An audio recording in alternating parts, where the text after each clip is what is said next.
Then when the judicial authority refers the dispute to arbitration and or appoints an arbitrator under Section 8 or 11 respectively, such a decision will be final and non-appealable. An appeal can be maintained only under Section 37 in respect of refusal to appoint arbitration. The difference of statutory language provided in the amended Section 8, which says refer the parties to arbitration unless it finds that prima facie no valid arbitration agreements in comparison with amended Section 11A create disparities which need to be ironed out. When the court in Shin Su and Eurofero recommended finding a valid arbitration agreement on a prima facie Section 11, however, under the amended Section 8 for arbitration exists, it is to be noted that the noting of the non-existence of the arbitration agreement is final subject to appeal process only without further scope of arbitrator to decide anything, and there be no further reference. That be the case in the usual phase prima facie standard odds with the established precedents on prima facie standard. In this context,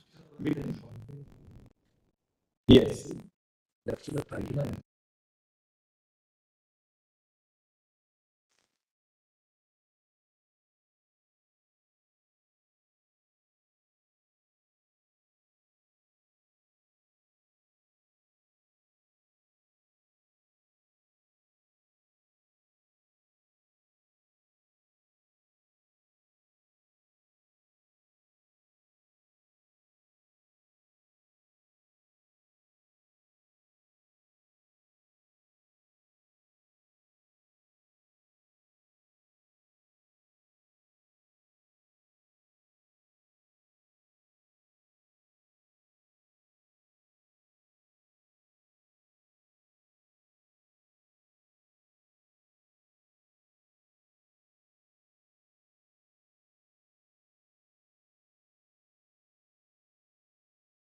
Yes, Mr.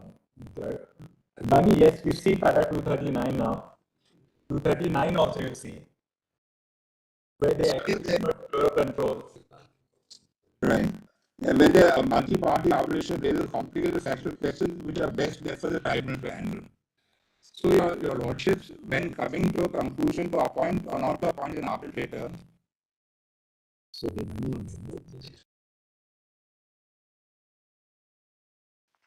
the date of the reference in this matter?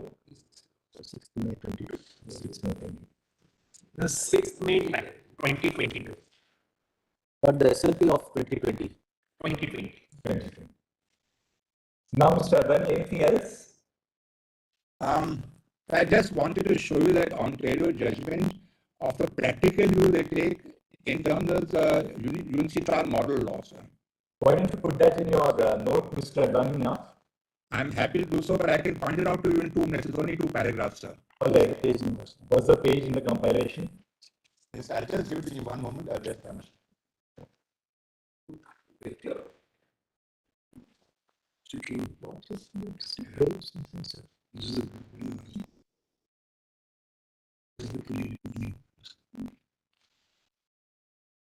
So I don't want to go into too much detail. Page 240 goes into the facts of the case of adding a non-signatory.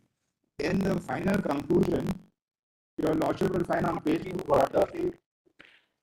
240 is some, sir, 240 is some judgment of the Ontario Supreme Court. Yes, Lord. Yes. Ontario Superior Court, yeah. Where does it begin? Actually, it begins at page 237, yes. 237. And sir, if you go to paragraph 44 on page 243.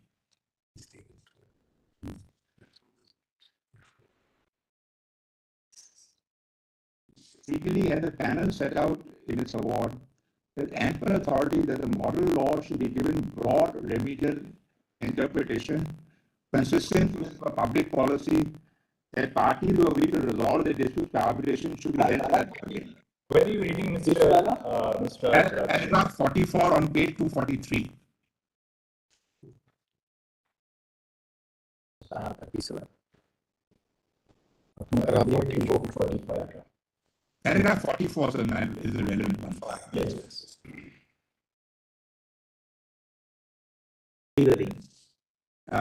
Legally, as the panel set out in its award, There's ample authority that the model law should be given a broad remedial interpretation consistent with the public policy that parties who agree to resolve their disputes by arbitration should be held to their bargain. As the panel noted that none of the cases that Xerox cited to it, which are the same cases cited in this appeal, deal with the interpretation of model law. Admittedly, the same is true in the case of FPI cited panel. Those cases do not support the panel they award to join a parent company where the parties intend to involve them in resolution disputes arising from a particular contract. Then they go on to the leading case of Dow Chemical that I don't want to go through. In this case, also, they held a non-signatory of the party, and the court took the broad view that look at the municipal model law, it will resolve the disputes between the parties, look at the intention of the parties, and then move it on them. And then they made a non-signatory a party, they confirmed that. Okay. That's just, I'm just saying that because they're dealing with the municipal law in a broad way, your lordship may consider it in your decision.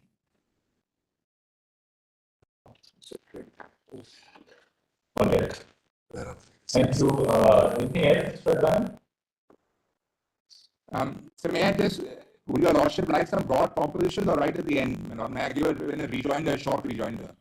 You have a proposition, you have a note or something? You can maybe give us a note tomorrow morning on your proposition. If your lordship are all ready, if I have lordship, I have an email to you, I can have an email to you. Okay, why don't you send it to the courtmaster and circulate it to all five of us? The advocate on record will email it to you, sir. Yes, it's ready. Just immediately send it to the courtmaster. Mr. Solicitor, would you like to argue at this point? When would you like to argue?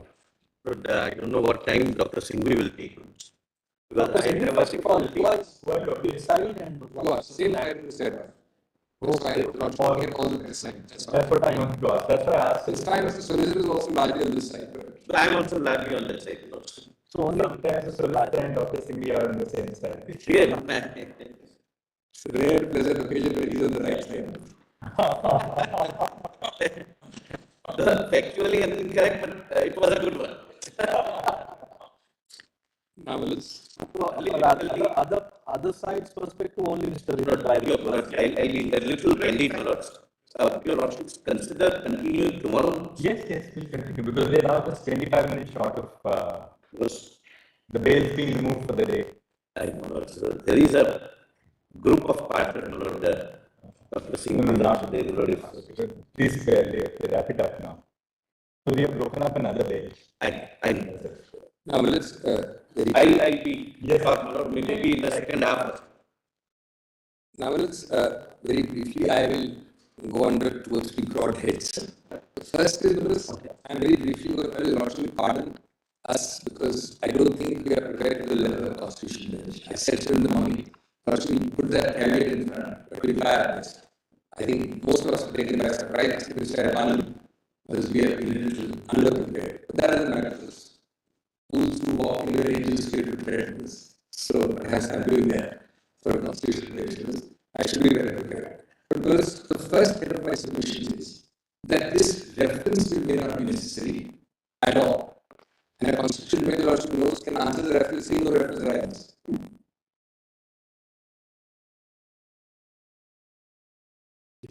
It's like data. It might save a lot of time. It might save a lot of time.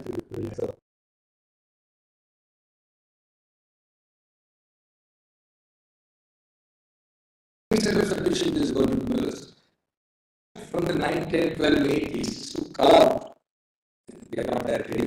I think we can also give you another option. We can sort of open up a case right now, say 10, 15 minutes. And we keep it faster so that you have a little time to think on that. No, I won't finish the limits. Anyway, Yes, I'll take all 1.5 to 2 hours to take it long. And now the order is there, I just want to give it. Then you can't complain. No. I said this, fools who trade where angels trade. None of us will complain. It's a pleasure to argue. Whatever it is, that's his question. To the best of our ability. It might not be as well prepared as the last 2 constituencies I've done. It will be not too bad, I hope.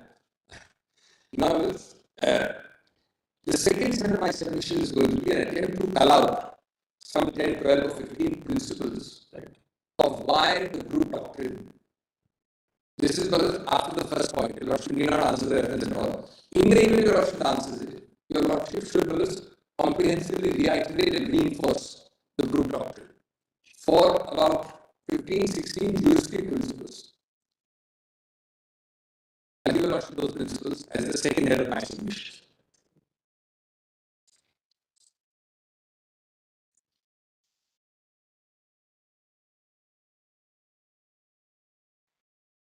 And the third head of my submissions, take your Lordships quickly through those relevant paras of the 10, 12 judgments, of which Mr. Advani only cited 3, which bear out those principles.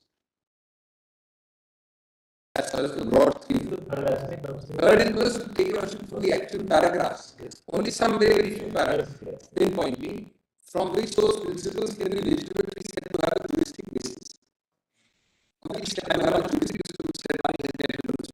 Dr. Singh, we would also like you to, at the end, also in maybe those contradictions which Justice Suryakant has noticed in the judgment.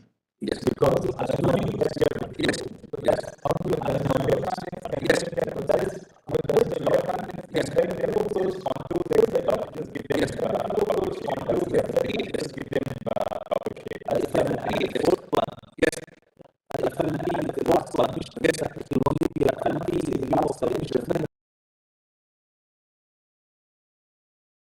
View of a referring court. In a section 11 And situation. that the arbitral tribunal will thereafter take a decision whether Yes. it should be a party or not.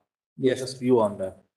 Likewise, Mr. Rai, when you argue, of course, you'll be arguing that there is no group of companies doctrine. We will not stop you from arguing that. But in the manner that you always fairly assist the court, you may also argue on a demurrer that Yes. even if you apply the group of companies, What are its contours? then how would your contours? So What we'd are- like you to assist us there. Yes. As well. Especially because, they are in one side. Yes. So we'd like you to. No, but my submissions would be both. Excellent. Thank you. Where the group company may find a place in Indian law, and if it does, what are its contours? Absolutely. That's I'll I address got it. Yes, Doctor.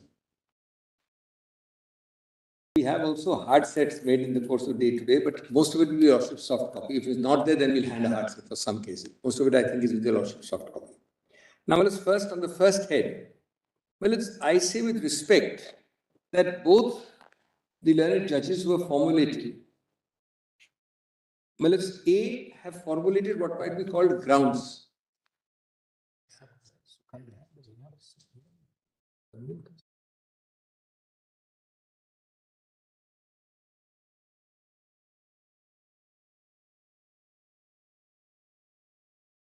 Both the learned judges. Have really given, in particular Justice Suryakant, has given with its grounds, not really issues.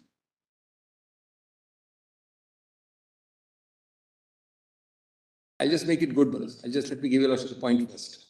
Right. Two minutes. The issue cannot be, as Justice Suryakant with great respect has formulated, for example, whether this group doctrine can exist in Indian jurisprudence independent of any statutory provision. That's the first issue as formulated. At best or at worst, the issue can be, which I don't think arises really, but can be theoretically, is a group doctrine created by judge-made law barred by the 96 Act? Exactly.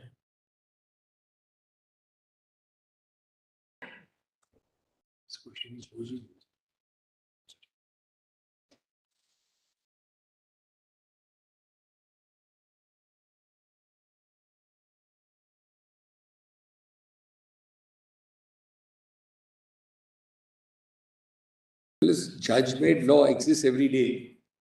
So many things your Lordship says becomes the law, under 141, 142 especially. Therefore, it doesn't have to be found in a statute. Indian law is statutory, Indian law is common law, Indian law is a Lordship law, Indian law is customary law. So many sources of law. But yes, if the issue is taken to the extreme extent of saying that there is a bar in some sense of the 96 Act, then your Lordship will look at it and see if there is a bar. Or the other issue could be that your Lordship says Indian judgments which are not yet a constitution bench, have wrongly brought in the group doctrine. Per se, it is wrong. That's a policy decision, if I may say so, a judicial policy decision of your lordships. It should not be there. It's a wrong adumbration, it's a wrong importation.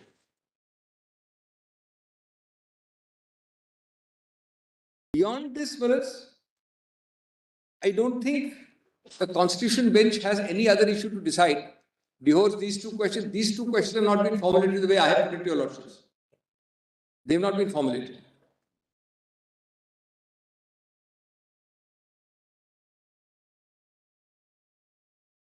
Now, because the rest is ground. Just turn to para 104, page 41 of Cox and Kings, Justice Suryakant's concluding paragraph.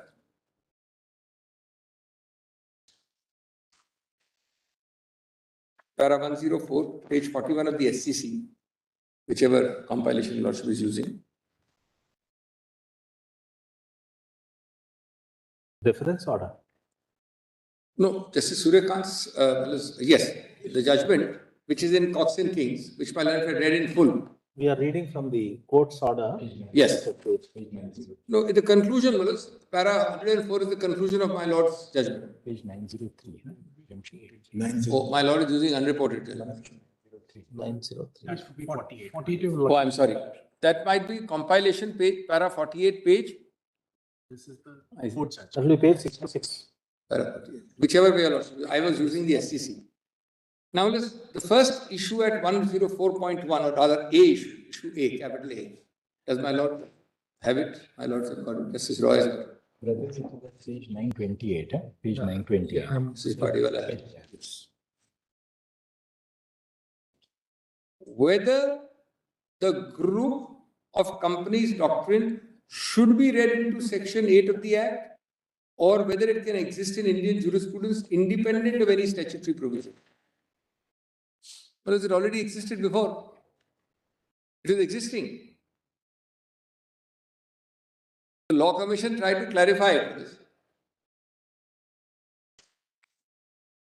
Suppose, there was no amendment to it. The only question then would be that is your lordship wrong in adumbrating a group doctrine, or should it be there in Indian corporate law, arbitration law? Theoretically, this issue is really not arising and would not arise in a situation. I'm assuming that 8 is not amended. Your lordship makes declaratory amendments, codificatory amendments in the legislature. Second issue is whether the group of companies doctrine should continue to be invoked on the basis of a principle of single economic reality. That's what is actually a ground. If the group of companies doctrine can have many juristic bases, I'm going to give your lordship 15 odd bases for that. One of those bases is single economic reality. Now, is there a juristic basis correct or not? Of course, your lordship can opine on it. But it is clearly there in a lot of case law. Third is whether group of companies doctrine should be construed as a means of interpreting the implied consent or intent to arbitrate between the parties. That's either a ground or a conclusion. Lordship really cannot decide it in this form. Actually, both implied consent or intent to arbitrate.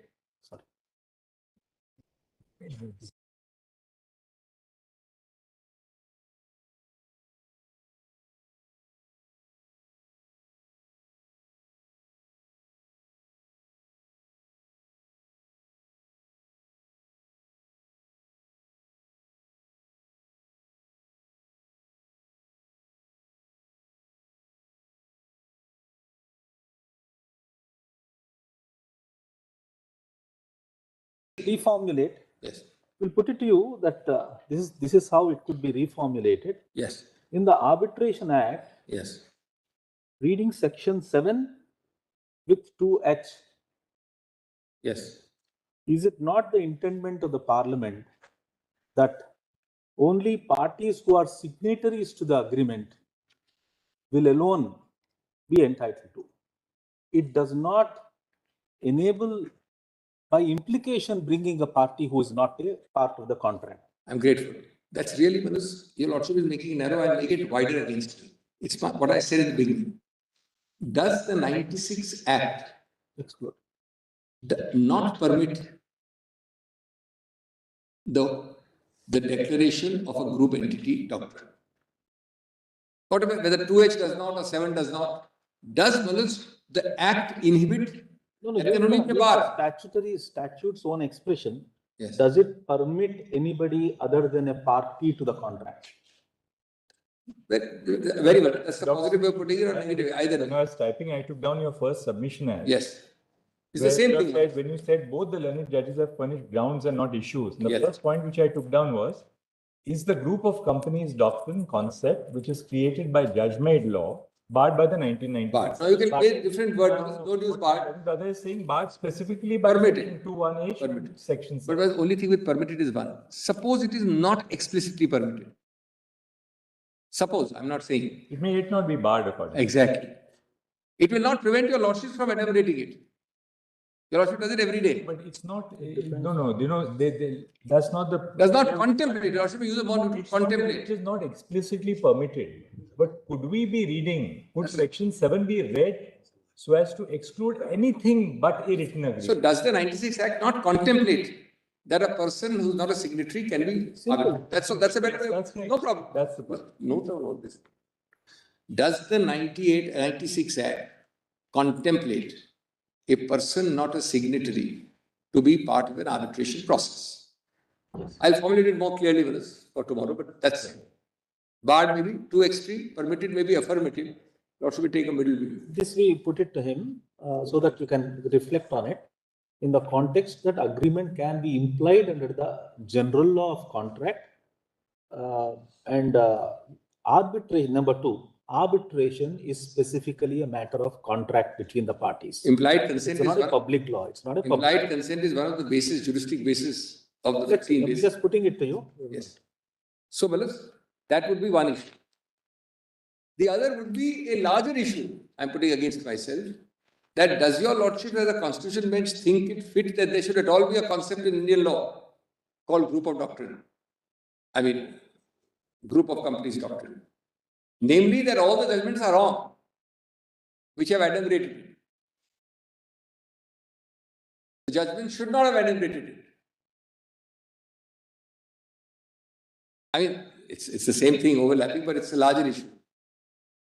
That judicial policy of your Lordship does not contemplate because it's highly unjust, it's highly oppressive, it's unnecessary, it is productive of mischief. Whatever your Lordship is, that's your Lordship judicial policy. That's really only the issues arising according to me. You can put it in different ways, Balus. These are, now see number 4, Balus, D. It's one of the grounds, Balus. They're all bases. Piercing the veil, alter ego. These are all bases, Balus. Now let us turn to Balus.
Then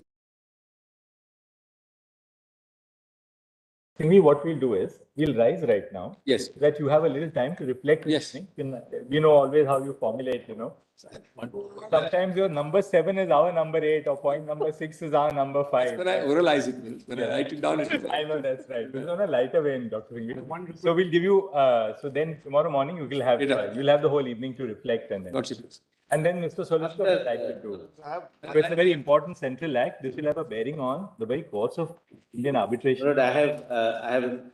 So we are happy that you are intervening because as the Parliament having. After my Lord's decision. No, we were suggesting that why is it that the Law Commission's recommendation was not followed? Just check it out. Just check that out. I have already requested the Law Secretary that you give me entire details, Right. whether it was considered, whether it was a conscious decision not Or to. just a casus almost. I have one request, my lord. I'm in Article 501.2, item 501.2. After my learned seniors complete, I'm giving 15 minutes to make my submission. Of course. Give your breath. Just And I also find a compilation. And if you can give us a short note of 2 pages, it's always better because then it becomes focus. Yes? 2.5. We'll also circulate whatever we need in the Certainly. email soft copy. Certainly. Mr. Rai, your note is. Obliged.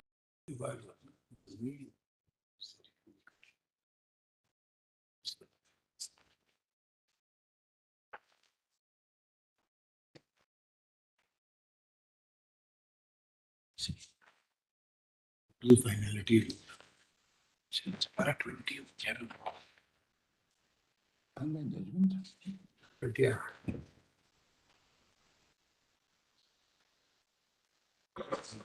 Just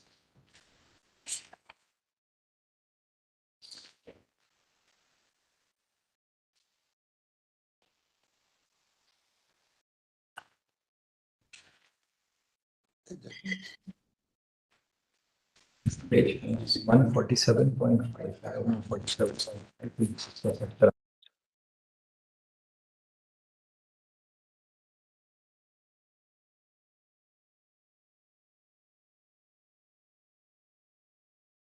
here, this is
The Lordship will see also paragraph 231 with the recommendation to the Law Commission, sir.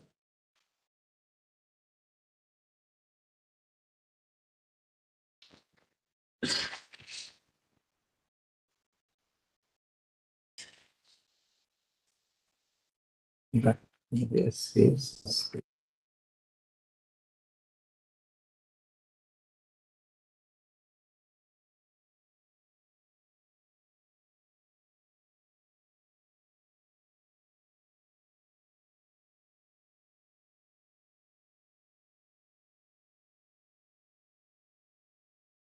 You are referring to Mr. Advani, Justice Ramana, 238 and 239. And 231 also, so the Law Commission recommendation, if I may read it, sir. Yes. Paragraph 231, the 246 Law Commission report in respect to the scope and nature of pre-arbitral and judicial interference states as under. The Act recognizes situations where intervention of the court is envisaged in the pre-arbitral stage, i.e. prior to the constitution of the arbitral tribunal, which includes section 8, 9, 11 in case of part 1 arbitration and section 45 in case of part 2. Section 8, 45 and section 11 relating to the reference to arbitration appointment of the tribunal directly affect the constitution of the tribunal and the functioning of the arbitral proceedings. Therefore, the operation has a direct and significant impact on the conduct of the arbitration. Section 9 being solely for the purpose of securing interim relief, although having the potential to affect the rights of the party, does not affect the conduct of the arbitration in the same way as do the other provisions. This is also in the context the Commission has examined and deliberated the working of these provisions and proposed certain amendments. The Supreme Court has occasion to deliberate upon the scope of and nature of permissible pre-arbitral judicial reference, especially in the context of Section 11 of the Act. Fortunately, however, the question before the Supreme Court was framed in terms of whether such a power is a judicial or an administrative power. It obfuscates the real issue underlying such nomenclature description as to the scope of such powers, i.e. the scope of arguments which a court, Chief Justice, will consider while deciding whether to appoint an arbitrator or not, i.e. whether the arbitration agreement exists, whether it is null and void, whether it is voidable, etc., and of which these it will leave for the decision of the arbitral tribunal. The nature of such intervention, i.e., would the court, Chief Justice, consider the issue upon a detailed trial and whether the same would be decided finally or be left for the determination of the arbitral tribunal. After a series of cases culminating in the decision of SPP and Company, Mr. Patel, and the Supreme Court held the power to appoint an arbitrator on Section 11 is a judicial power. The underlying issue of the decision relating to the scope and intervention was subsequently clarified by Ravindran Jain and so and so. In relation to the nature of intervention, the exposition of the law is to be found in the District Supreme Court in Shinitsu in the context of Section 45, where the Supreme Court has ruled in favor of looking at the issue's controversy only prima facie. It is in this context that the Commission recommends amendments to Section 8 and 11 of the Arbitration and Conciliation Act. The scope of the judicial entry is only restricted to situations where the court judicial authority finds that the arbitration agreement does not exist or is null and void. Insofar as the nature of intervention is concerned, it is recommended that in the prima arbitration agreement it shall appoint the arbitrator and or refer the arbitration as the case may be. Amendments envisage that the judicial authority shall not refer to the party to arbitration only if it finds that there does not exist an arbitration agreement or that is null and void. If the judicial authority is of the opinion that the prima facie the arbitration agreement exists, then it shall refer the dispute to arbitration and leave the existence of the arbitration agreement to be finally determined by the arbitral tribunal. However, if the judicial authority concludes that the arbitration agreement does not exist, then the conclusion will be final and not prima facie. The amendment also envisages there will be a conclusive determination as to whether the arbitration agreement is null and void. In the event the judicial authority refers the dispute to arbitration and or appoints an arbitrator under Section 8 or 11 respectively, such a decision will be final and non-appealable. An appeal can be maintained only under Section 37 in respect of refusal to appoint arbitration. The difference of statutory language provided in the amended Section 8, which states refer the parties to arbitration unless it finds that prima facie no valid arbitration agreements, in comparison with amended Section 11A, creates disparities which need to be ironed out. When the court in Shin Etsu and Jurafeo recommended for finding a valid arbitration agreement on a prima facie qua Section 11, however, under the amended Section 8 for arbitration exists, it is to be noted that the noting of the non-existence of the arbitration agreement is final subject to appeal process only without further scope of arbitral tribunal to decide anything. And there can be no further reference. If that be the case, and the use of the phrase prima facie stand at odds with the established precedents on prima facie standard. In this context, we can. Yes.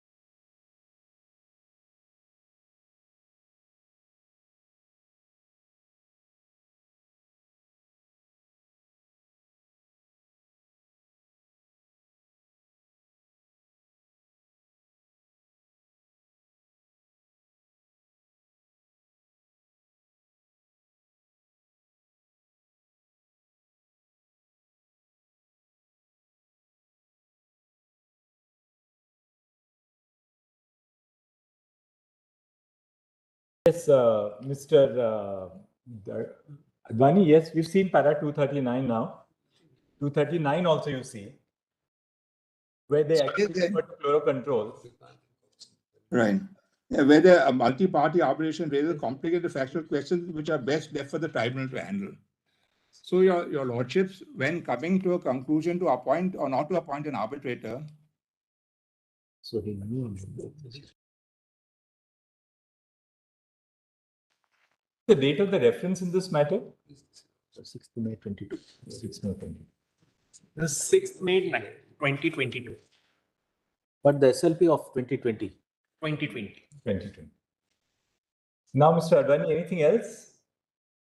I just wanted to show you that Ontario judgment of the practical view they take in terms of the UNC trial model law, sir. Why don't you put that in your note, Mr. Advani, now? I'm happy to do so, but I can point it out to you in 2 minutes. It's only 2 paragraphs, sir. All What's right. the page numbers? What's the page in the compilation? Yes, I'll just give it to me 1 moment. I'll get permission.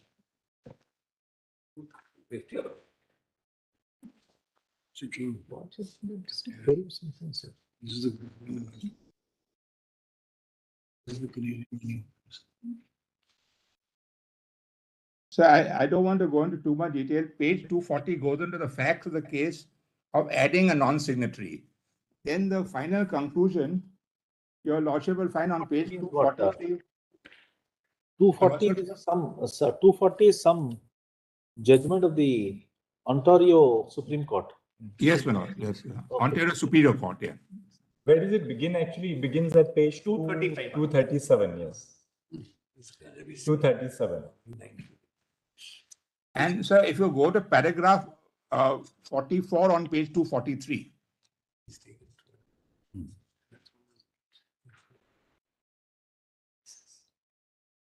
Legally, as the panel set out in its award, there's ample authority that the model law should be given broad remedial interpretation consistent with the public policy that parties who agree to resolve the disputes by arbitration should be held to that bargain. Where are you reading, Mr. Which para? Mr. Paragraph 44 on page 243. Para 37. Para 44. 45.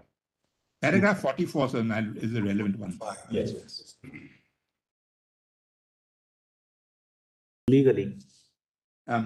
Legally, as the panel set out in its award, there's ample authority that the model law should be given a broad remedial interpretation consistent with the public policy that parties who agree to resolve their disputes by arbitration should be held to that bargain. As the panel noted that none of the cases that Xerox cited to it, which are the same cases cited in this appeal, deal with the interpretation of model law. Admittedly, the same is true of the case of MPI cited panel. Those cases do not support the panel they award to join a parent company where the parties intend to involve them in resolution of disputes arising from a particular contract. Then they go on to the leading case of Dow Chemical. That I don't want to go say. In this case also, they held a non-signatory as the party, and the court took the broad view that look at the UNCITRAL model law, to resolve the disputes between the parties, look at the intention of the parties, and then move it on then. And then they made the non-signatory a party, they confirmed that. Okay.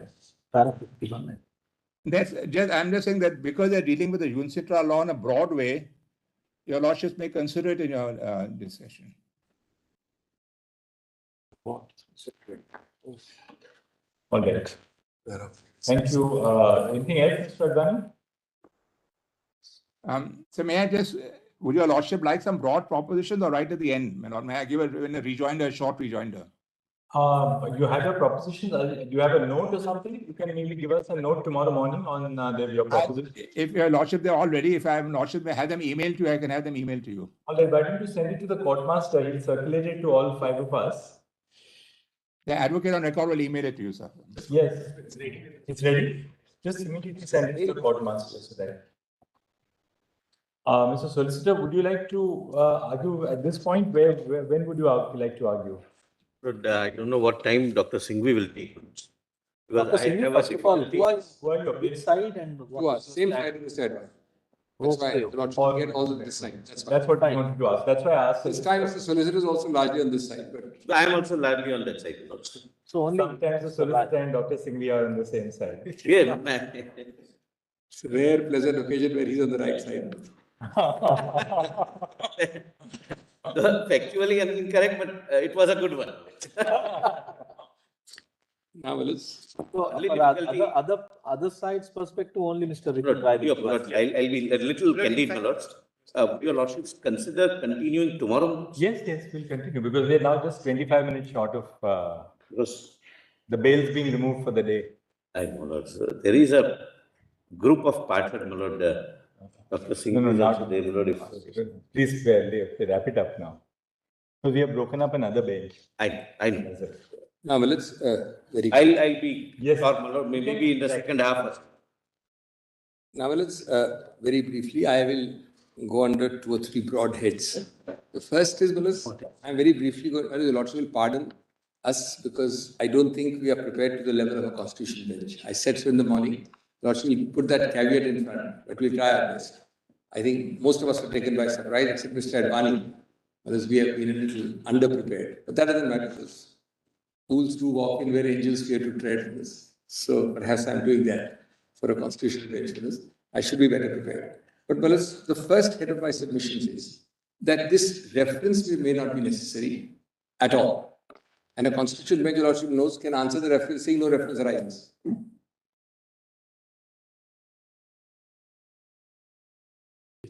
It's deja vu. No, it might save a Lordship's time. Collection. It might save a Lordship's time.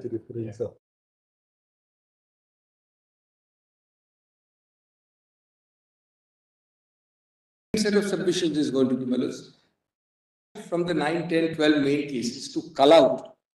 And we are not that ready in a type. Dr. Singhvi, we can also give you another option. You can sort of open your case right now, say 10, 15 minutes. And then we'll keep it partner so that you have a little time to think on the night. No, I won't finish today, Manas. Anyway, all right, yes. I'll take about an hour and a half or 2 hours between today and tomorrow. Then there's no I'm now, whatever is there, I just want to Yes. deal with it. Then you can't complain that. No. As I said, I said, fools do tread where angels fear to tread. None of us will complain. That was No complain. It's a pleasure to argue here. Whatever It's a is pleasure. there, assist Not a us complaint. to the best of our ability. It might not be as well prepared as the last 2 constitutional benches I've done, but it will be not too bad, I hope. Now, the second set of my submission is going to be an attempt to cull out some 10, 12 or 15 principles of why the group doctrine. This is after the first point. Your Lordship need not answer the reference at all. In the event your Lordship answers it, your Lordship should comprehensively reiterate and reinforce the group doctrine for about 15, 16 juristic principles. I'll give your Lordship those principles as the second head of my submissions.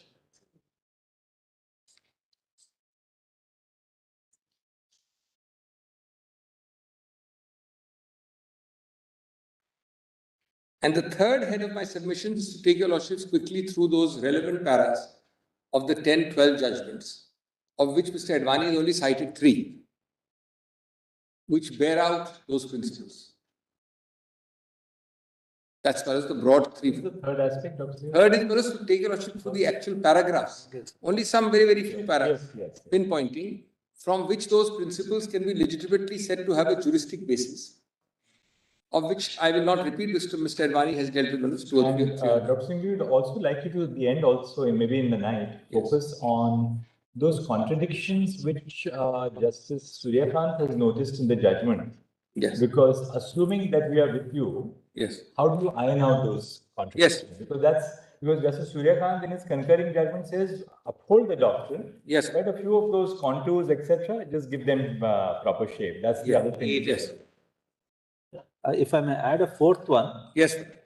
That will be the last submission, that it will only be a prima facie view of a referring court. In a section 11 And situation. that the arbitral tribunal will thereafter take a decision whether Yes. it should be a party or not.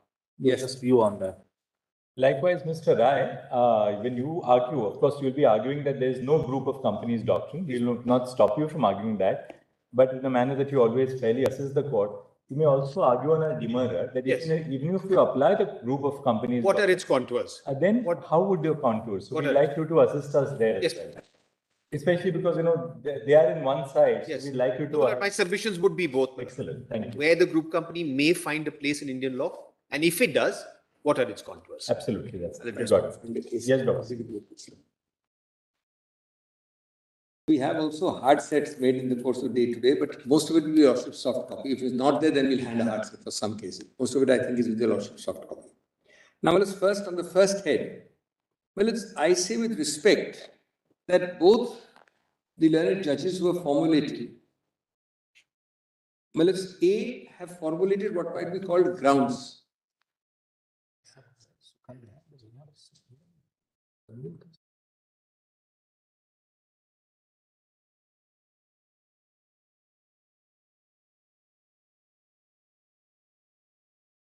Both the learned judges. Have really given, in particular Justice Suryakant, has given grounds, not really issues.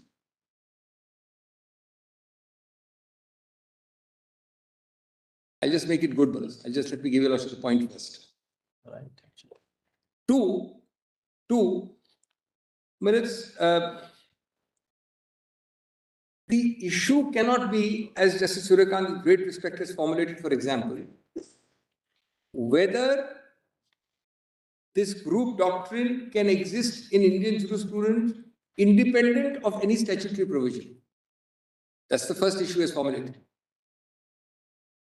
At best or at worst, the issue can be, which I don't think arises really, but can be theoretically, is a group doctrine created by judge-made law barred by the 96 Act? Exactly.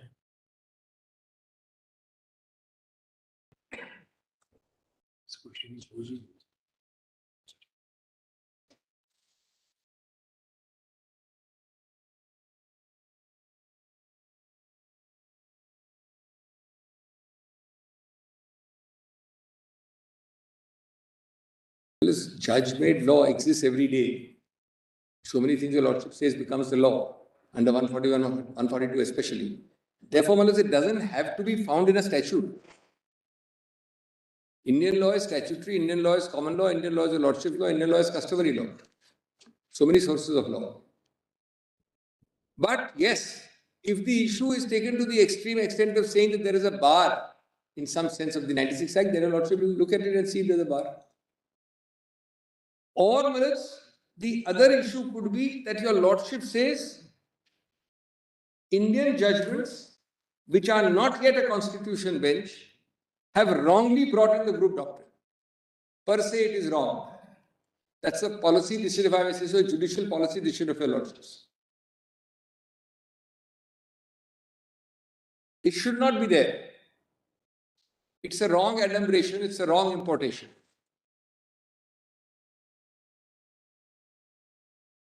Beyond this,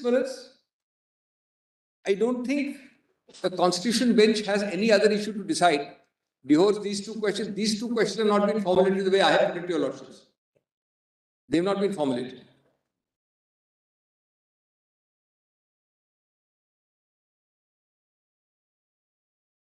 Now, because the rest is ground, just turn to para 104, page 41 of Cox and Kings, Justice Suryakant's concluding paragraph.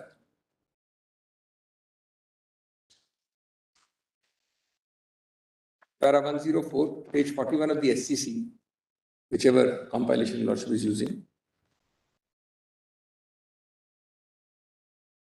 Reference order. No, Justice Suryakant's, yes, the judgment, which is in Cox and Kings, which my lord had read in full. We are reading from the court's order. Yes. No, the conclusion was, para 104 is the conclusion of my lord's judgment. Page 903. Oh, my lord is using unreported. 903. Oh, I'm sorry. That might be compilation page, para 48 page. This is the court judge. That will be page 66. Para 48. Whichever way, I was using the SCC. Now, the first issue at 104.1, or rather A issue A, capital A. Does my lord have it? My lord has got it. Justice Roy has got it. Page 928. Page 928. This is particular. Whether the group of companies doctrine should be read into Section 8 of the Act, or whether it can exist in Indian jurisprudence independent of any statutory provision. Because it already existed before. It is existing. The Law Commission tried to clarify it. Suppose, there was no amendment to it. The only question then would be that is your lordship wrong in adumbrating a group doctrine, or should it be there in Indian corporate law, arbitration law? Theoretically, this issue is really not arising and would not arise in a situation. I'm assuming that 8 is not amended. Your lordship makes declaratory amendments, codificatory amendments in the legislature. Second issue is whether the group of companies doctrine should continue to be invoked on the basis of a principle of single economic reality. That's what is actually a ground.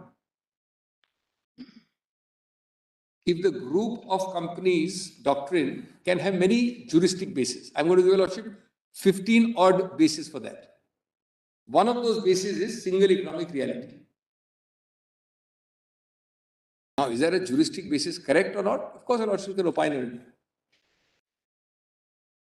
But it is clearly there in a lot of case law. Third is whether group of companies doctrine should be construed as a means of interpreting the implied consent or intent to arbitrate between the parties. That's either a ground or a conclusion. The lordship really cannot decide it in this form. Actually, both fellows implied consent or intent to arbitrate.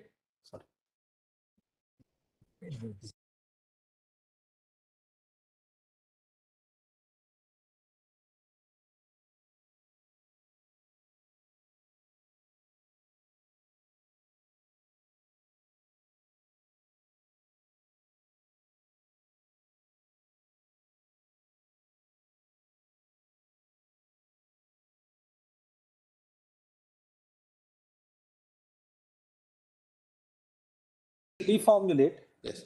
We'll put it to you that this is how it could be reformulated. Yes. In the Arbitration Act, Yes. reading section 7 with 2H, Yes.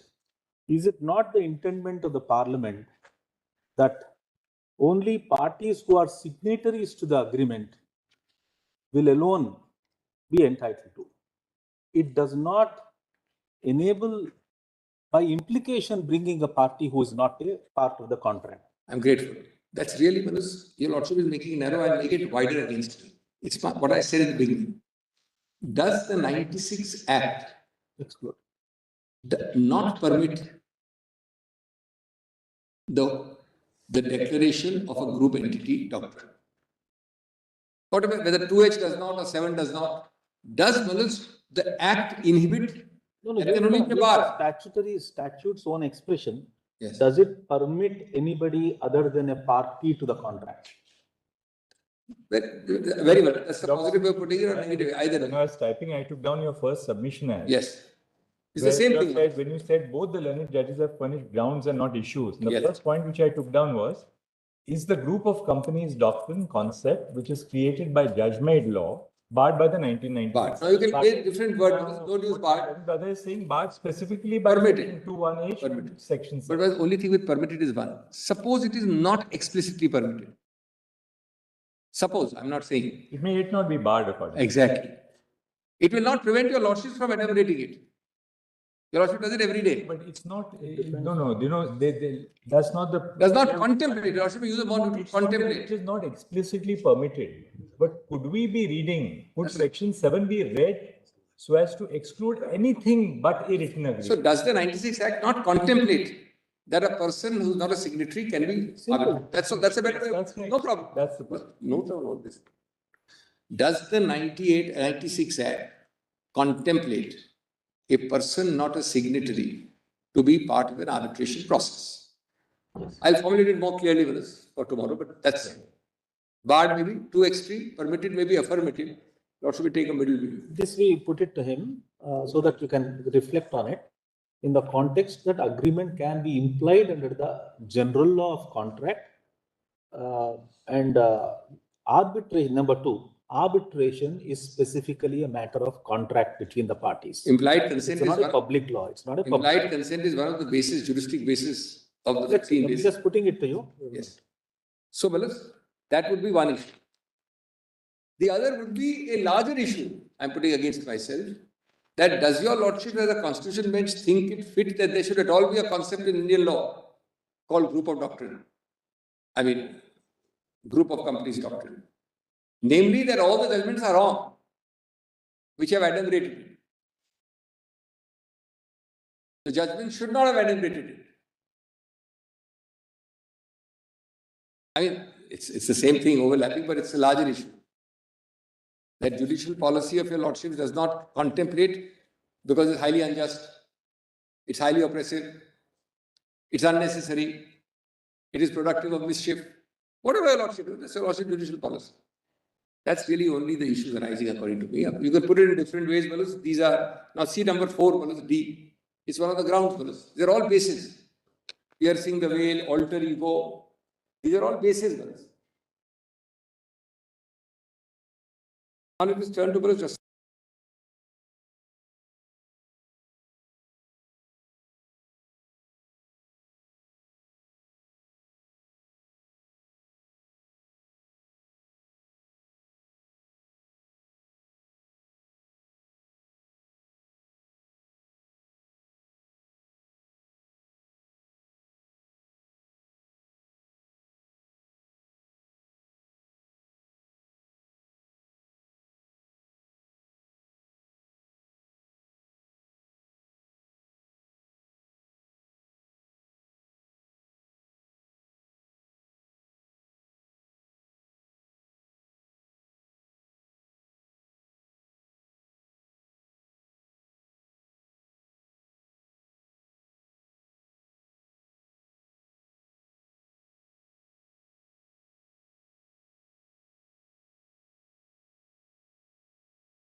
What we'll do is, we'll rise right now. Yes. So that you have a little time to reflect. Yes. We know always how you formulate, you know. Sometimes your number 7 is our number 8 or point number 6 is our number 5. When I oralize it, when I write it down, I know that's right. It's on a lighter way in Dr. English. So we'll give you, so then tomorrow morning you will have, you'll have the whole evening to reflect and then. And then Mr. Solskjaer will like it too. So it's a very important central act. This will have a bearing on the very course of Indian arbitration. Lord, I have So we are happy that you are intervening because you, as the Parliament, having after my Lord's decision. No, we were suggesting that why is it that the Law Commission's recommendation was not followed? Just check it out. Just check that. I have already requested the Law Secretary that you give me entire details, Right. whether it was considered, whether it was a conscious decision or not just a casus almost. I have one request, my lords. I'm in Article 501.2, item 501.2. After my learned seniors complete, I'm giving 15 minutes to make my submission. Of course. Give your best. Just May I also find a compilation? And if you can give us a short note of 2 pages, it's always better because then it becomes focus. Yes? Two and a half. We'll also circulate whatever we Yes, made in the certainly. email soft copy. Certainly. Mr. Rai, your note is. Obliged.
I'm appearing 501 on behalf of the petition. I'm being led by Mr. Hiru Advani through VC Malaz. Mr. Advani will be appearing through VC. Page number. Yeah, All right. And what about the other matters? Who's appearing? I appear on behalf of 501. Respondent, my lord, I appear for the respondent in item 501. All right. And Mr. Solicitor, I am not a party, my lord, but I like to sought your address? lordship's Yes, indulgence to assist, my lord, because it's essentially an interpretation of Central Act, my lord, and it may have very wide ramifications, my lord. We are IA holders, but we have filed IA because our matters are pending in the Supreme Court on the same issue. So you'll be addressing I the mentioned question that, of law. Manoj, an intervention the other day, I mentioned to your lordship, that's also. So you are really interveners. We are intervening on the law, but as we will assist you. So should we begin with Mr. Hiru Advani then? I appear for the respondent. Taken us all by surprise. But let's start with Mr. Hiru Advani. Only one thing, my lord, just to know, my lord, on Yeah. behalf of everyone.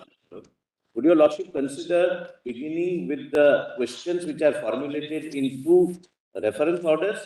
Or would your lordship like to frame questions, my lord, which are a little more focused, my lord, and thereafter start? Because this may have, my lord, ramifications. And we would also, my lord, like to assist your lordships in a manner that nothing is left. Right. Also, Manoj, we need a little time to truly assist your lordship. Manoj. It's not something that we can Manoj. But the main matter now, Mr. Advani is ready because he's been clamoring for this matter. His clamor can wait. Let's at least start. I mean, we have broken up. There's multiple benches which have broken up. So we get started at least. Let Mr. Advani will take a little time of his own to initiate. Well, Mr. Advani, how long are you going to take? My lord, I'll take an hour to hour and a half, my lord. That means we're. Here, Mr. Advani, then we can see. And may I just start with the facts of our case, my lord, because that is completely relevant. May I? There are 4 agreements. There are 4 agreements. One is Before he starts on the merits, my lord, Lord, we may have to, my lord, file our compilations, etc., a little later because we are not as prepared as, Lord, I think that. No difficulty. We have For all, Lord, to be honest with you, not Lord. agrees or not, but we had. Yes, Of course, I told the court also. My lords, on Dr. Singh's intervention, my lords, his intervention is coming up for the first time. I'm of the opposite side. I was served only yesterday. I'm completely caught unaware, and the stand that's taken in the intervention is wholly contrary to their stand in the main dispute, my lord. So, my lords, with respect. But we are not going to go into the individual facts at all. So long as we have assessed My the lords, law. intervention may not be allowed. Dr. Singhvi may address on the question of law because the intervention, my lords, is a long intervention with facts. Whether Bureau controls requires reconsideration. That's all. In what circumstances, both the orders are comprehensive, covers all the judgments on the field and formulates the question. Fair enough, Who is fair it enough. short? We all just To need a conclude little my time, Manoj, section. to assist. That's nothing more. We just need a little time to fully assist. That's all. We're being honest with your lordships, Manoj. But this suddenly it comes up. How do we lordships in this fashion? Here, Mr. Advani to start with. Mr. Advani, at least you start, then we'll see how the matter progresses because. that should be And 501.1 is section 9 issue also, my lord. Well, we are not part in the arbitration agreement, but in section 9, the status quo order was passed against this. We are not going to. Not in the facts, We are going to deal only with the issue of law and then send the matters back before the concerned bench. And may I make this request while he addresses your lordships? Manoj, your lordships will give us some time, Manoj, to come back. We'll see. Let Mr. Advani at least open. Yes, Mr. Advani, let's start with it. And mine is a section 11 application. May I just briefly tell you the facts to show how both the parties are concerned and are deeply involved with the contract itself. Now, the first issue is that there were 4 contracts between the parties. One is the software license agreement, sub-license agreement. One is the general terms and conditions of contract. And there are 2 forms for actually carrying out the order. So may I just first and foremost take your lordship to the agreement itself for the software license, my lord. And if your lordship will see on page 33 of the paper book, under the heading proprietary information means with respect to SAP and SAP AG, we are trying to ask that both parties be joined in the arbitration, my lord. The license of the SAP proprietary information to SAP, the software and documentation, any other third-party software licensed with or as part of the software benchmark results, manuals, programs, dates, structures, flowcharts, logic diagrams, function specifications, the concept, techniques, ideas, and know-how embedded in expression in software, and information reasonably identifiable as confidential and proprietary information of SAP or licensee or the licensors, including any part of the SAP of licensee proprietary information, which is or part becomes publicly available through no act or failure of the other party, or originally acquired by the other party from a source other than the disclosing party, becomes independently available. So then the second relevant clause for your lordship's consideration, your lordship will find on page 51 under the heading governing law. This agreement shall be governed by and construed in accordance with Indian law without reference to its conflict of law principles, subject to the provisions of section 11 above. Licensee consents to the jurisdiction of any court Just a second. Yes. They're sitting the territory for all claims, suits, or actions arising under this agreement, including claims of payment due or under or in connection with the licensee's use or possession of software and SAP or SAP AG proprietary information, and for enforcement of any award by an arbitrator under section 11 above. The provisions of the subsection 12.6 shall survive the termination of the expiration of the agreement. The United Nations Convention on Contracts for the International Sale of Goods shall not apply to this agreement. Very briefly, the facts were that SAP, although it's very well known and very famous for its accounting and HR software all over the world, they were trying something completely new called SAP Hybris for the travel industry. So we were part of the travel industry, and they approached us saying, look, you're doing your own portal. Our model is 90% aligned with you. In 6 months or to 10 months, we'll complete the whole job and we'll complete the portal for you. And then we agreed to do that. And then there was a rampant failure. So there's another GTC, which you'll find on page 181, which is the arbitration clause. And I accept that SAP AG was not a part of this arbitration agreement, had not signed the GTC, but the arbitration clause which we moved under was under page 181. Then, so the entire arrangement broke out. And if your lordships go straight away to page 399, as this is what happened. This is now from SAP AG Germany. They write to us, dear Vinay, thank you for raising your concerns to me. I'm disappointed that the project crisis continues and that I'm not getting adequate follow-up. Page 99. Page 399. 399. Just 1 second. Anywhere 99 is not. Thank you for raising your concerns to me. I'm disappointed to hear that. Mr. Advani, just 1 second. Anybody who is not still. 399. 399 is that Annexure P10. Correct. Annexure P10, sir. You got Annexure P10?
Sir, you have it, sir. May I go ahead?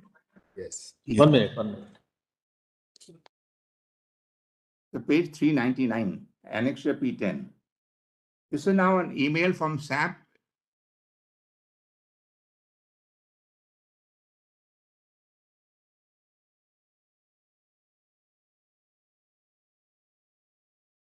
Yes. Yeah, this is an email from SAP AG now. SAP Germany gets involved now. Dear Vinayak, thank you for raising your concerns to me. I'm disappointed to hear that the project crisis continues and they're not going to get adequate follow-through. The SAP team, not just SAP India, is committed to getting an outcome for you and achieving success with the project. With this viewpoint, we will take the following immediate action.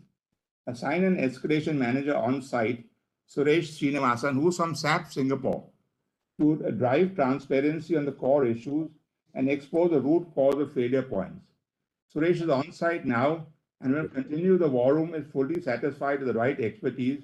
We will also arrange for global experts to assist the team on the ground. And I've asked the team to ensure that I'm getting regular status reports on the progress. Re-instance strong governance produces regarding steering committee meetings. Mark Hetler is on point and will be your executive sponsor. Mark will be in India next week. Deliver credible plan for solution delivery and audit requirement to ensure all components are part of the solution delivery plan. I have asked Mark Hetler to take executive ownership of delivery of the project, supporting the team on ground in any way they can.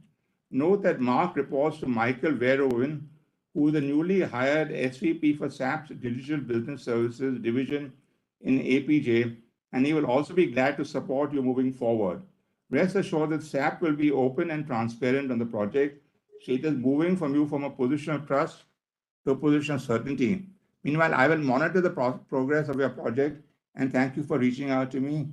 And best regards, Michael Klein-Meller. There's a series of correspondence after that. I can take your lordship to all of them. But basically, SAP Germany then takes control of the project entirely and says, we will deliver the project. Then the project fails. And what happens is the contract is termed. There's all a large number of correspondence from SAP Germany taking total control and saying, we are responsible for delivery. We will do the best we can. Whatever happens, the project does fail. And SAP India starts the arbitration against us. Arbitral tribunal is appointed. And we make a Section 16 application before the arbitral tribunal that, look, you can't do the arbitration only under the GTC. There are 4 agreements involved. So this arbitration should be dismissed. And SAP AG under the terms of chloro control should also be made a party, because apart from the license fee that we are paying, we're also claiming loss of profits, which is a large amount. So this arbitration was going on and the company went into bankruptcy. So after the bankruptcy, there was a moratorium and that arbitration ended.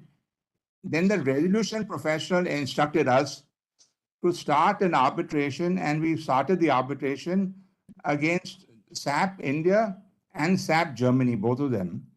And that was the Section 11 application that was before the court when it was considering whether or not then Justice Ramana judgment came saying that I have some doubts on this group of companies doctrine and it should go before a larger bench. And so with all due respect, if we can have a look at Justice Suryakant's judgment, although he was in a minority. Let's see the differing judgment first, and then we will look at Justice Suryakant's judgment, because Justice Suryakant says there is no reason for evidence. Sorry, what is it? Yes, sir. And he, sir, but the main thing is he goes through all the details. It's 9:20. Then Justice Suryakant explains in some details of why he thinks that the group of company doctrine is valid. If you go to Justice Ramana's judgment, I'm not going to take your lordship through the facts of the case because I've explained to you what has happened already. The facts are only to give us a little flavor of it all, that's all. Yes, sir. So that SAP India started the arbitration and we went for Section 16 application saying that arbitration not maintainable. because you have to have an arbitration under all the 4 agreements, and SAP Germany is a necessary party to this entire thing, because SAP had, Germany had taken over the project totally itself. So, and that project anyway, because the bankruptcy, that arbitration stopped. So let's look at now the referral order, and we can look at the referral order. If you have all of you the PDF pages, the referral order is at PDF page 863. 863. If we go straight away to Sir Justice Ramana's judgment, yes, on from paragraph 16 onwards. 15 is enough. Page para 15 onwards. Para 15 onwards. Arbitration, the creature of contract, which has been provided statutory backing under the Arbitration Act to usher in party autonomy. One second, just 1 second, 1 second, got it?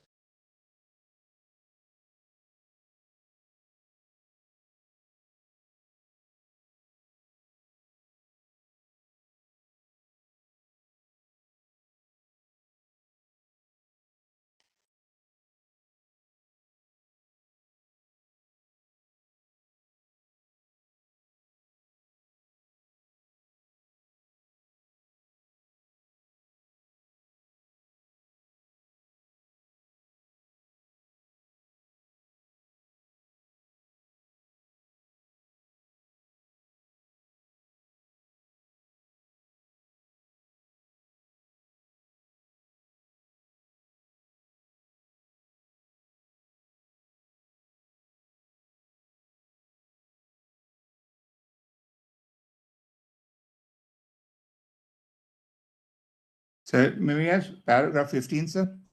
Yes. Jamshid, you got it? Yes. The arbitration of the creature of contract, which has been provided statutory backing under the Arbitration Act to usher in party autonomy, quick disposable, and an efficacious remedy or alternative remedy. Arbitration has been a great boon for Indian jurisprudence, wherein numerous cases have been methodically dealt with us in an effective manner without taking the meandering course of litigation before courts. One of the most challenging areas of arbitration practice, both theoretical and practical, relates to multi-party and multi-claim proceedings. Usually, arbitration involves parties who explicitly entered into the arbitration agreement or parties with successor interests in claiming under them in some cases. It happens that third parties are bound by an arbitration clause by tacit consent, etc. Doctrine of group companies is one such area which is utilized to bind third parties to an arbitration agreement. Theoretically, the policy of consideration of efficiency is argued to allow such joinders. However, until a legal basis of the same is provided, efficiency cannot itself be the sole ground to bind a party to an arbitration. May I just say, Your Lordship, please, is that we have the argument really in substance is not that this is only for the sake of efficiency. The real substance of the argument is there has been a tacit consent to the arbitration agreement itself. There's an implied consent or a tacit consent to the arbitration agreement based on the facts. Just like in our facts I showed you, SAP Germany came and took over the whole project and say we are running it. And therefore we say SAP Germany or parties that actually not only with implied consent or tacit consent or by conduct actually are running the project, that's how they are brought into the arbitration. And the substance of that is also based on the New York Convention and our Section 7 of the Arbitration Act, which I will come to. Section 7 of the Arbitration Act defines an arbitration agreement. This is paragraph 18. Section 7 of the Arbitration Act defines an arbitration agreement being a creature of contract. The realm of arbitration is one of consent. The bare reading of the aforesaid provision indicates that the parties must reduce the intention to submit their existing or future disputes to arbitration in writing. The statute does not mandate a particular form of an arbitration agreement. The intention of the parties can be inferred from the exchange of letters, telex, telegrams, and even electronic means. The existence of the arbitration agreement can be deduced once it ascertains that the parties were ad idem, either through a contract, conduct or correspondence, see so and so. Therefore, the question of the extension of the arbitration agreement to non-signatory necessarily also involves the question of extension of the scope and effects of the jurisdiction of the arbitral tribunal over such companies. Would your lordship just see section 7 for one moment, my lord? Section 7 of the Arbitration Act. Yes.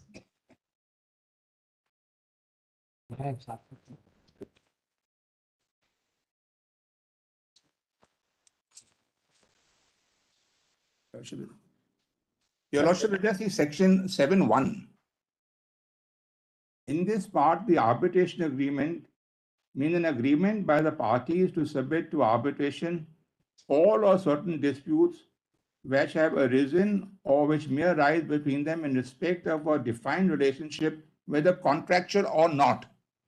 They use a very wide expression, defined legal relationship, whether contractual or not.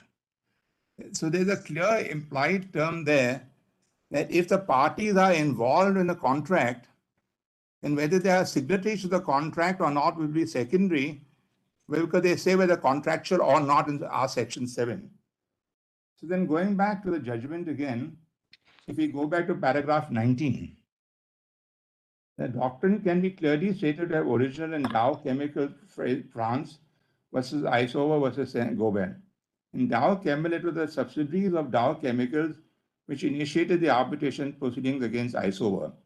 In that case, Isover objected to the basis on which the subsidiaries of Dow Chemicals chose to arbitrate without some of them having entered into valid arbitration agreement with Isover. The tribunal, while disregarding the contention of Isover, held that Dow Chemical groups operated as a single economic reality, and thus non-signatories were also bound by the arbitration agreement. We may note that the Dow Chemicals case relied to a situation where a non-signatory did not resist arbitration. Thereafter, they wished to join an arbitration already initiated by its affiliates. The effect of this position has not been evaluated in any precedents of this court and needs to be examined. With all due respect, all chlorocontrol, etc., are all based on the Dow Chemicals. They've all examined this, and they've examined this at some length, and then come to the conclusion of implied consent.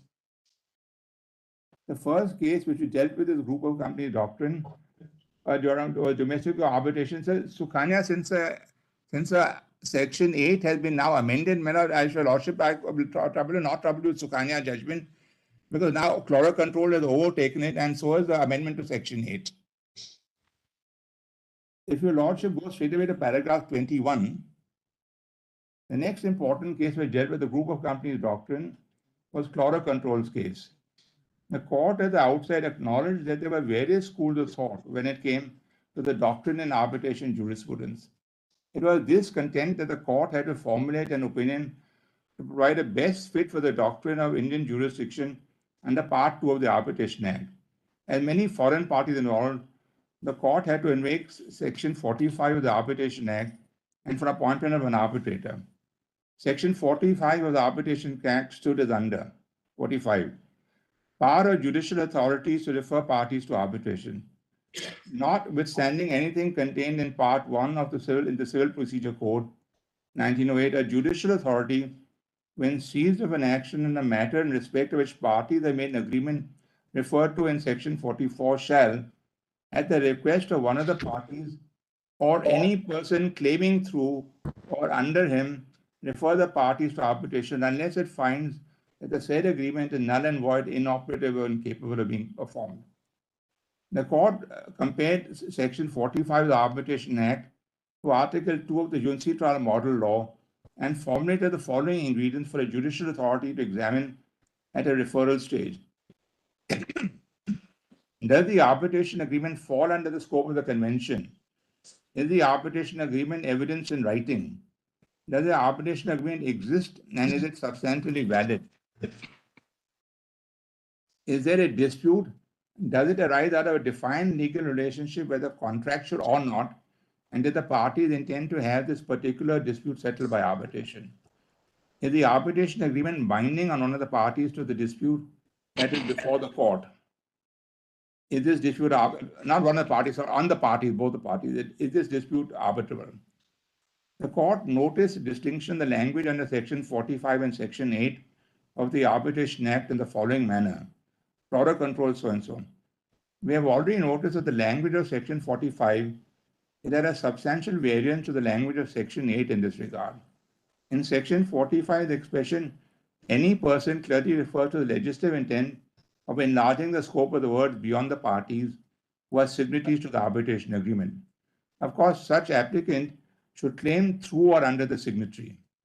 Once this link is established, then the court shall refer them to arbitration.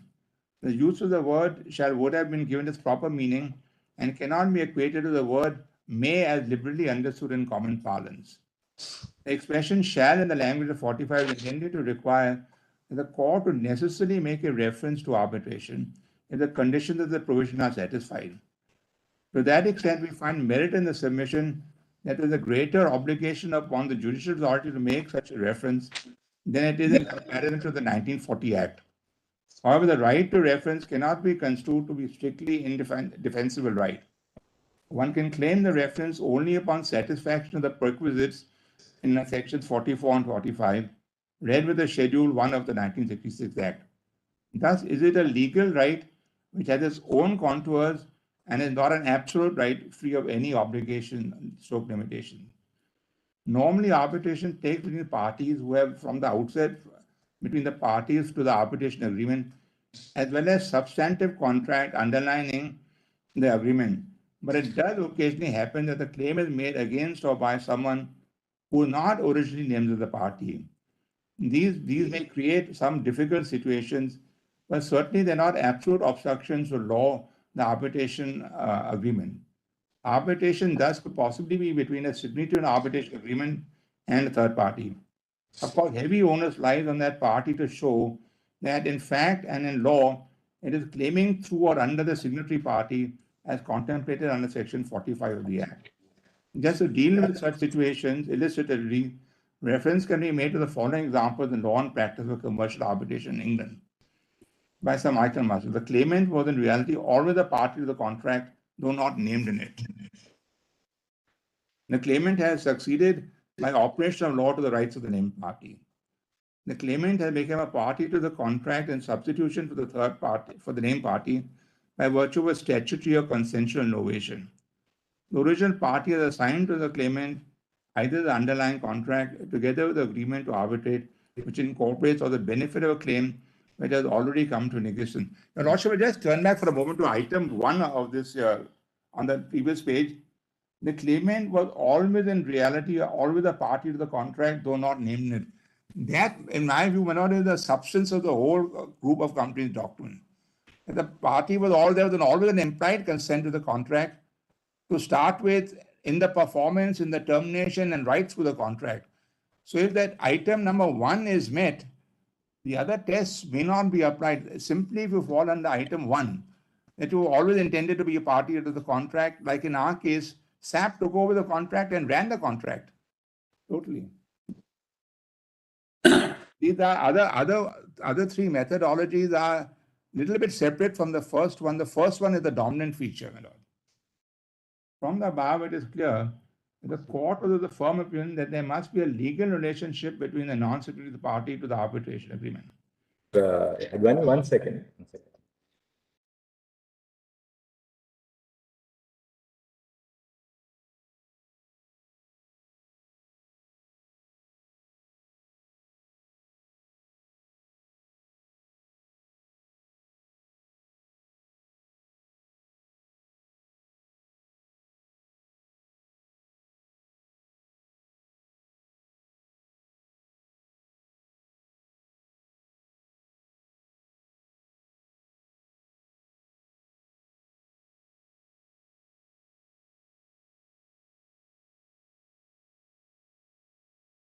But in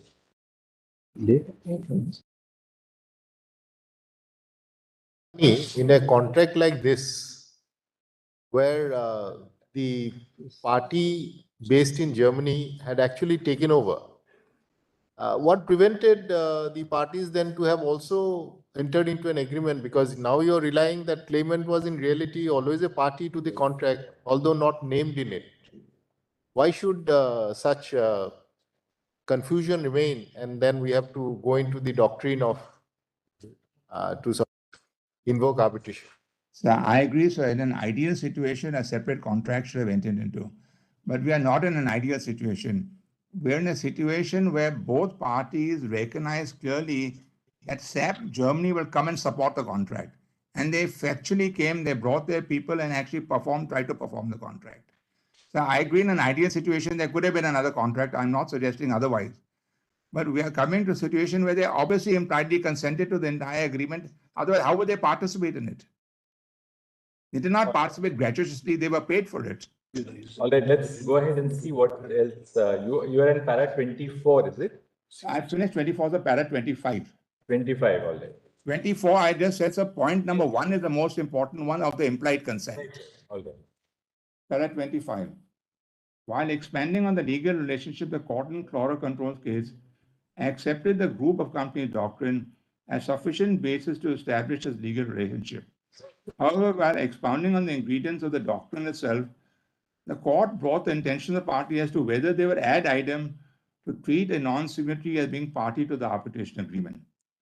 This postulation conflates a contractual understanding of the group of companies doctrine, which is all within the framework of arbitration without alluding to the contractual principles.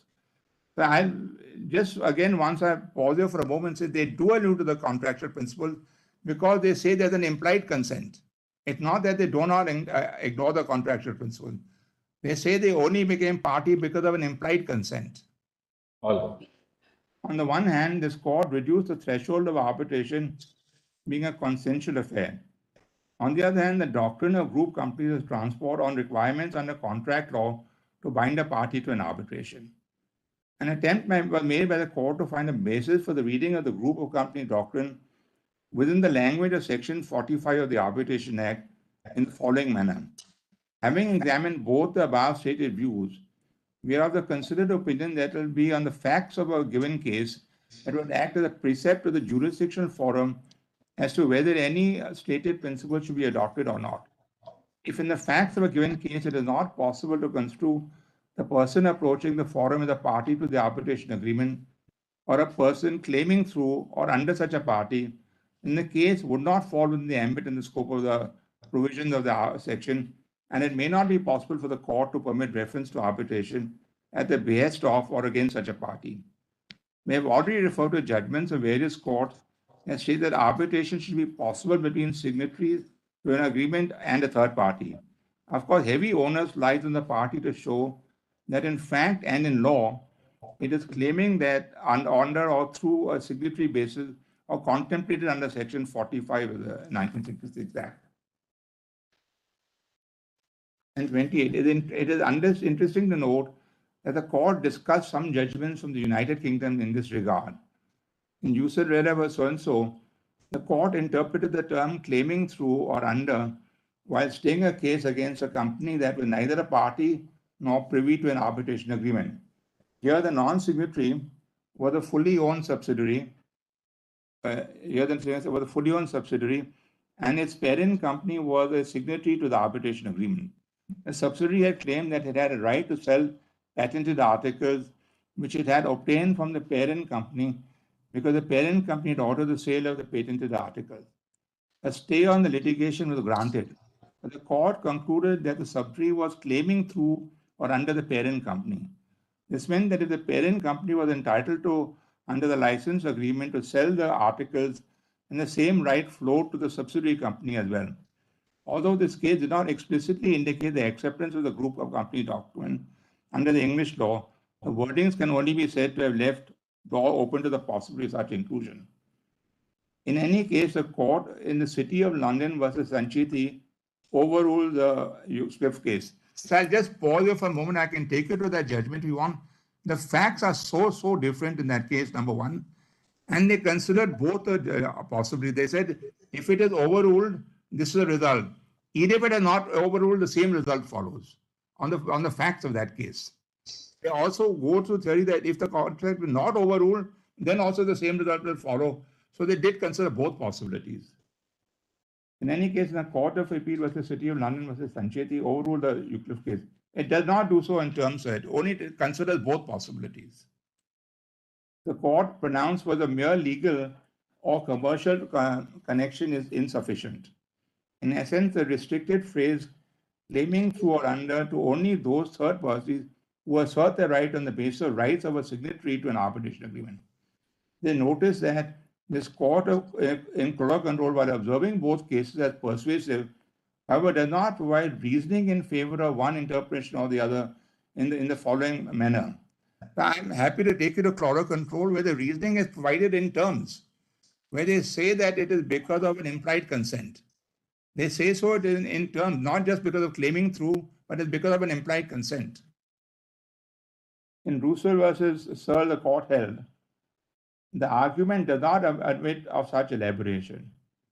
But I see no reason why these words in the Act should be construed so narrowly as to exclude a wholly owned subsidiary company claiming as here a right to sell patented articles which it has obtained from and has been ordered to sell by its parent. Of course, the arbitration proceedings so decide, it may eventually turn out that the parent company is at fault and not entitled to sell the articles in question at all. And if so, the subsidiary company will be equally at fault. But if the parent is blameless, it seems only common sense that the subsidiary should be equally blameless. The two parties and their actions to, in my judgment, so closely related on the facts in this case that we right to hold that the subsidiary can establish that it is within the purview of the arbitration clause on the basis that it is claiming through or under. The parent to do so would in fact be doing what ultimately held to be wrongful or not. However, the view expressed by the Court of Russell does not find approval of the Court of Appeal and City of London versus so and so. In para 34, it held that the view in Russell need not be followed and stay could not be obtained against a party to an arbitration agreement or a person claiming through under such an agreement as mere local or commercial connection is not sufficient. But the Court of Appeal hastened to add that in cases such as one of Mr. Sancheti, the Corporation of London was not a party to the arbitration agreement. So this was a bilateral investment treaty involving the City of London. So there were a whole lot of other issues involved there. But the relevant party in the United Kingdom government, the fact that in certain circumstances the state may be responsible under international law on the acts of one of its local authorities or may not have to take legal steps to address wrongs committed by one of the local authorities does not make the local authority a party to the arbitration agreement. Now, the facts here are so different that they are not comparable to Corolla control. This court ultimately concluded that Sukanya holding was not applicable for interpreting Section 45 of the Arbitration Act. The ratio of Sukanya holdings was restricted to the arbitration on the Part 1 of the Arbitration Act as such.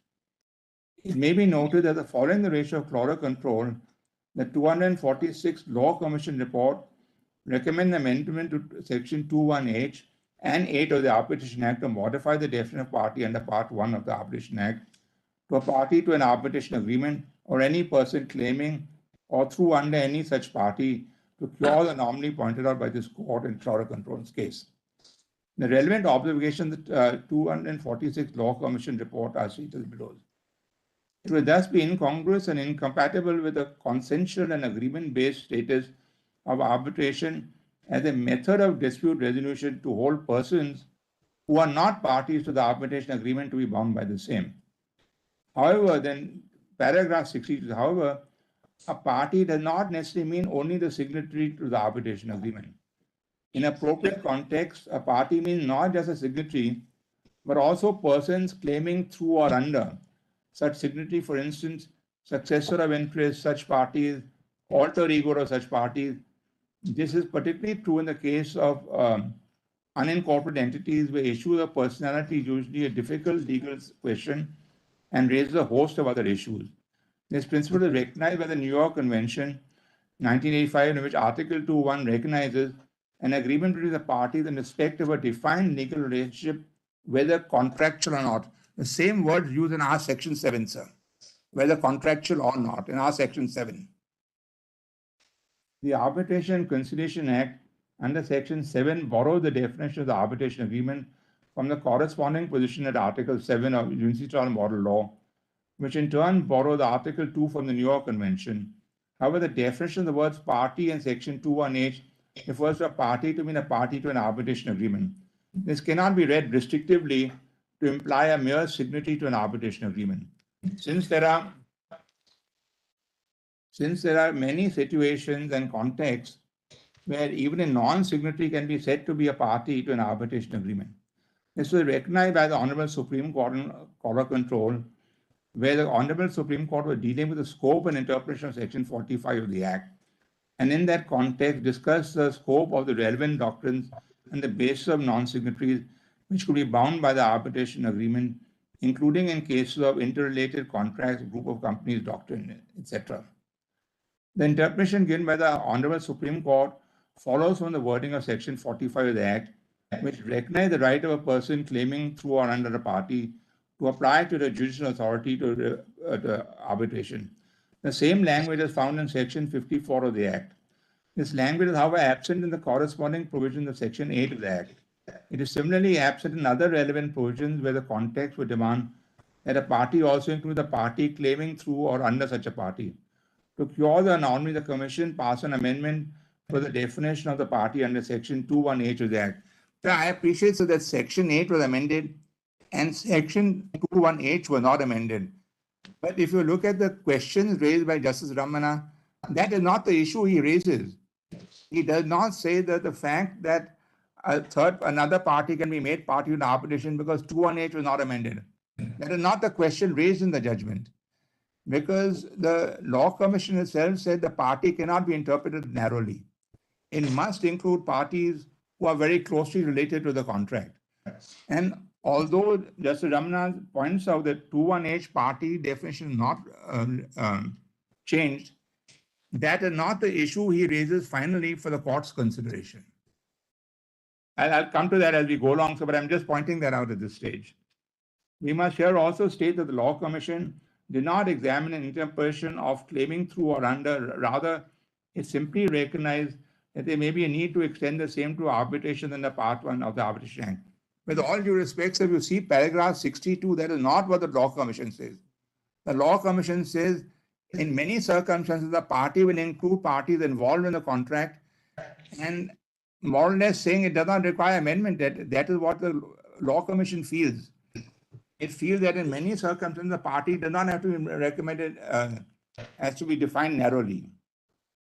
In pursuant to the amendment recommended, the legislature amended I'll not take you to the column, but Section 8 was amended and Section 2 was not amended. If we go then to paragraph 34,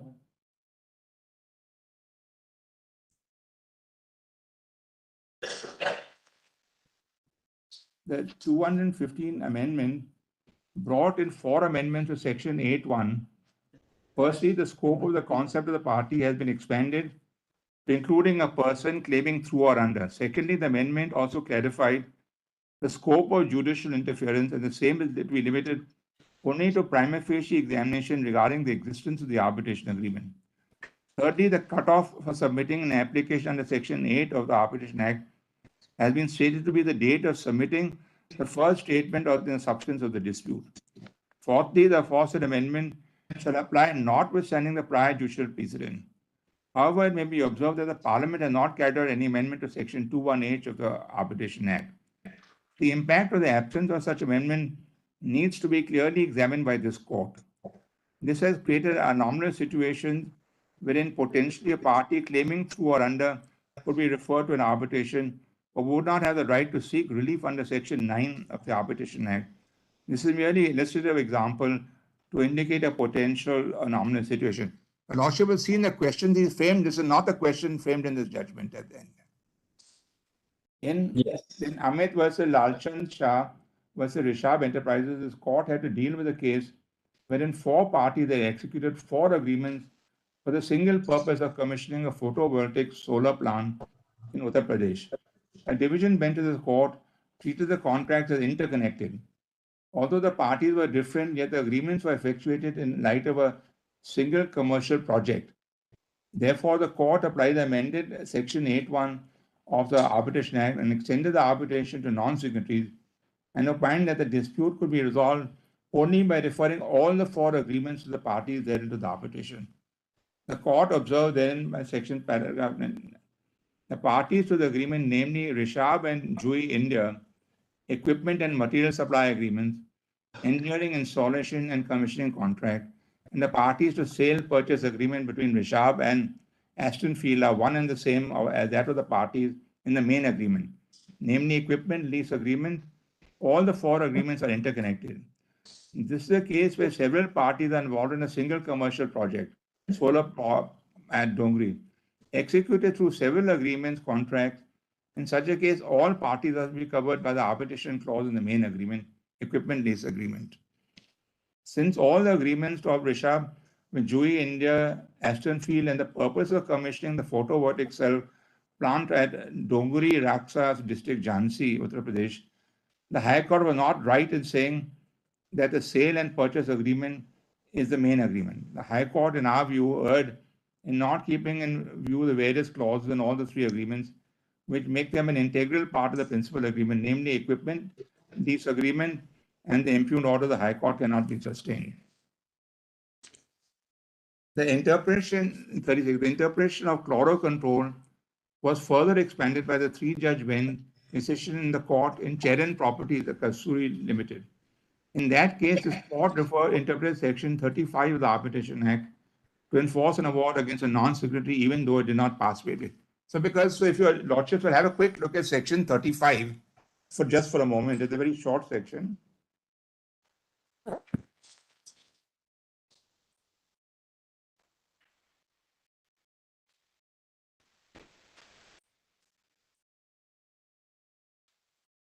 Does my lords have Section 35? Yes. Eligibility of arbitral awards. Subject to this part, an arbitral award 35 final Finality.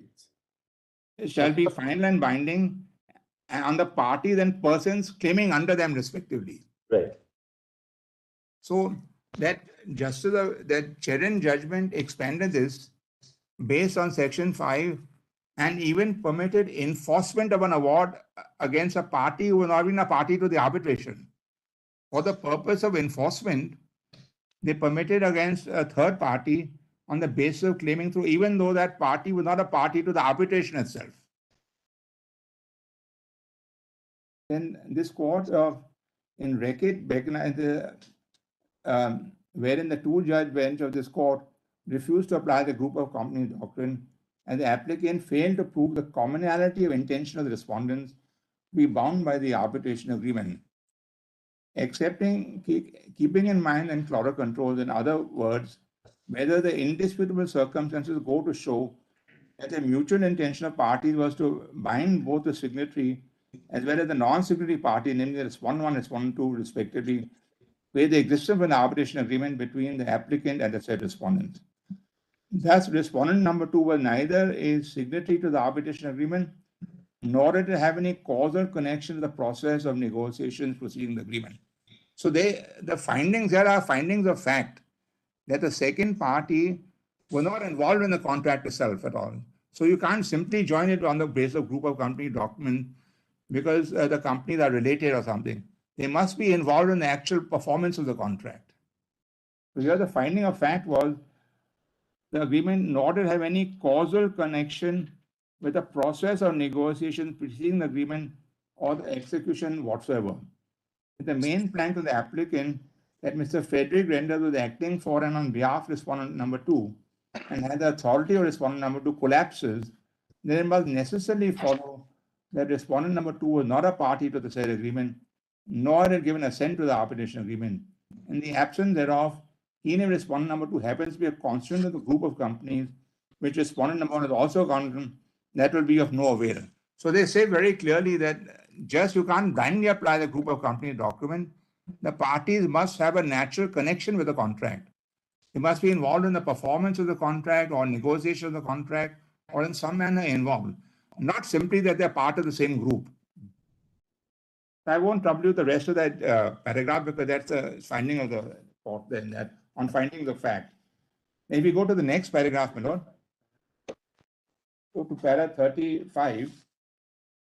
In the division bench of the court in Ahmadnagar telephone number, Telegram Nigam was a Canara Bank, it is observed that the group of company document can be utilized to bind a third party to an arbitration if a tight group corporate structure constitutes a single economic reality existed.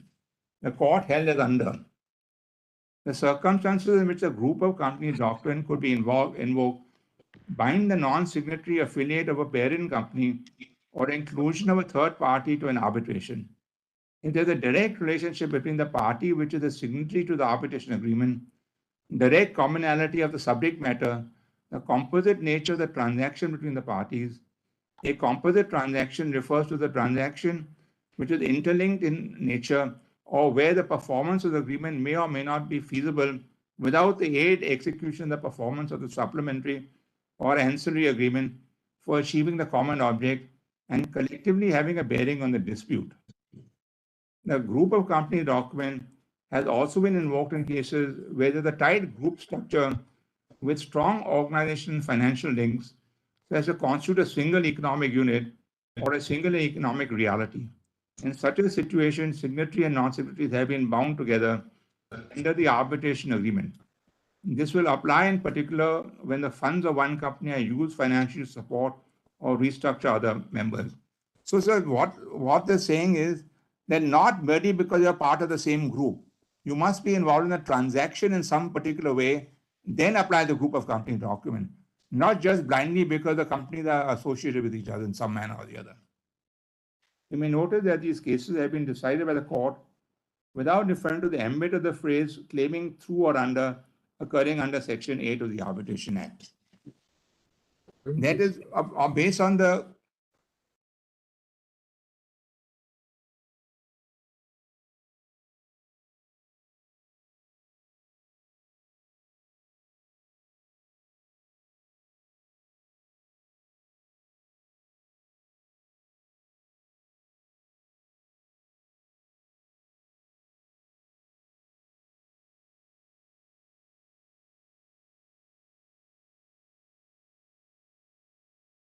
Yes, Mr. Adnan. Yes.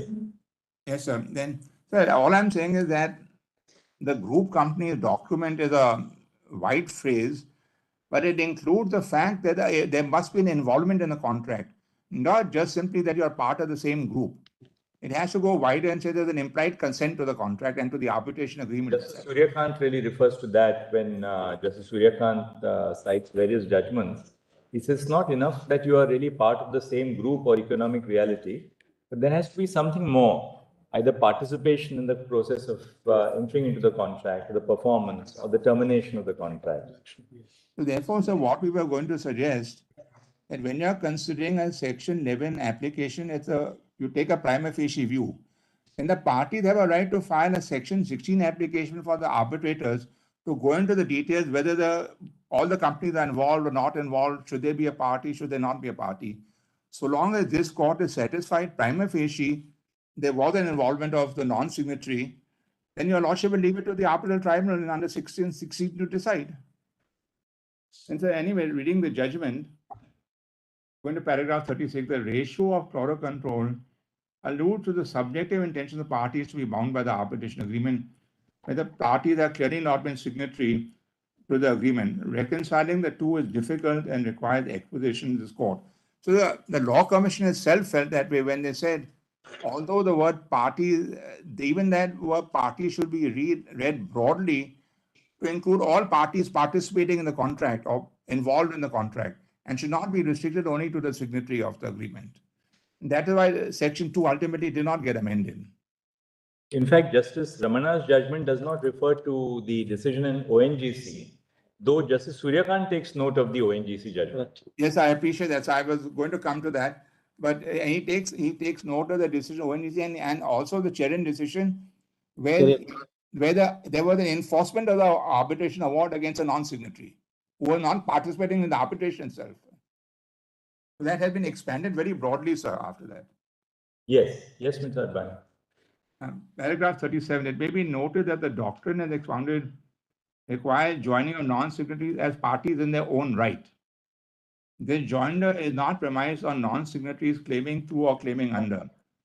Such a joinder has the effect of obliterating the commercial reality and the benefits of keeping subsidiary companies distinct. Concepts like single economic entity and economic concepts are difficult to be enforced as principles of law. So here, Justice Ramana says two different things.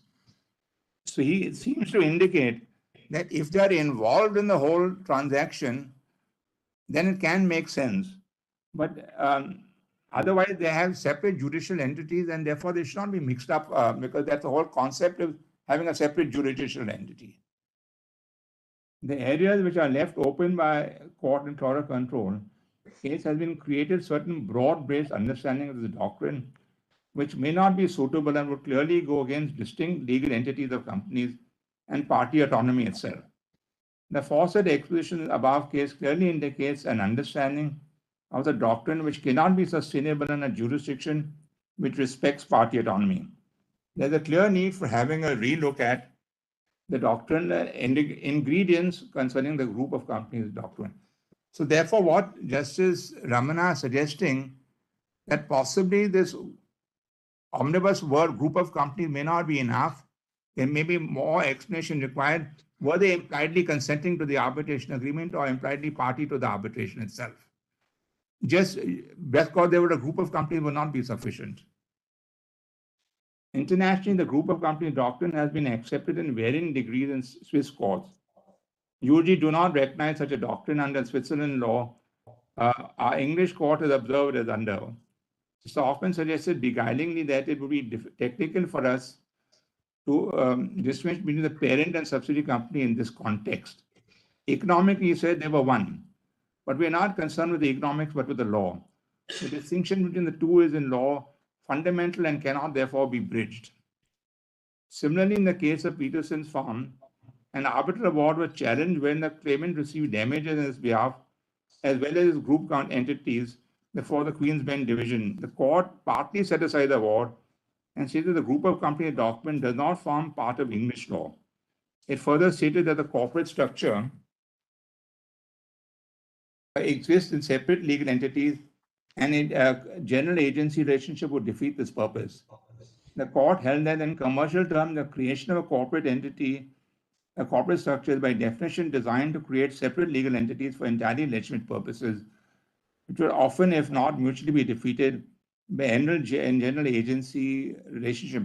So we'll come to that judgment. The facts are entirely different there, sir. The High Court of Australia in Canning Research Laboratories interpreted the phrase claiming through and under in the following manner. A person who claims through or under a party may be either a person seeking to enforce or a person seeking to resist the enforcement of an alleged contractual right. The subject of the claim may be either a cause of action or a ground of defense.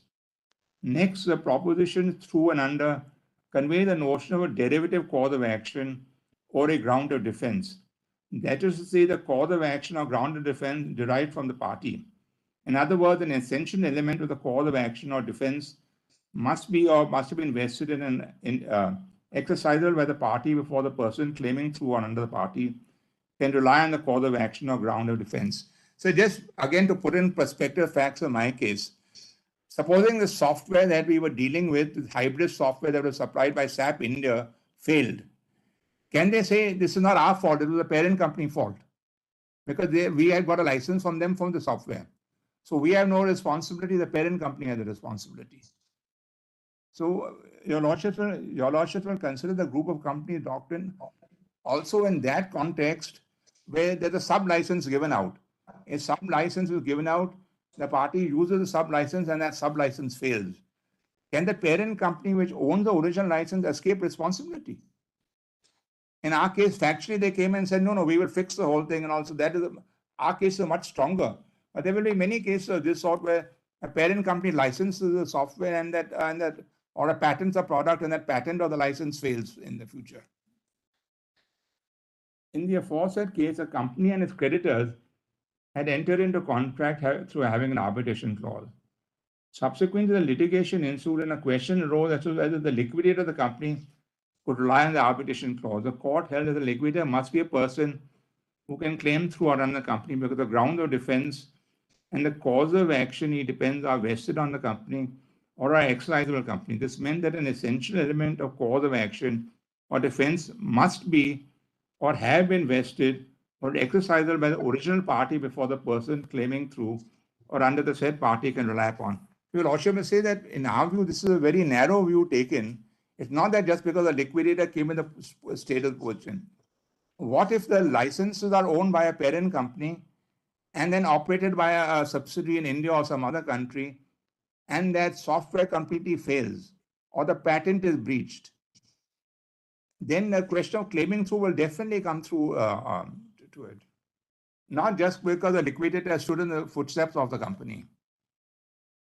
Viewed from a different angle, this court in Vidya Dole versus Durga Trading noted that the ambit of judicial interference under Section 8 and Section 11 are similar. Relevant observation in the court in the aforesaid case in relation to the power under Section 8 and Section 11 is as follows. Moreover, the amendment to Section 8 now rectifies the shortcomings pointed out in chloro control. And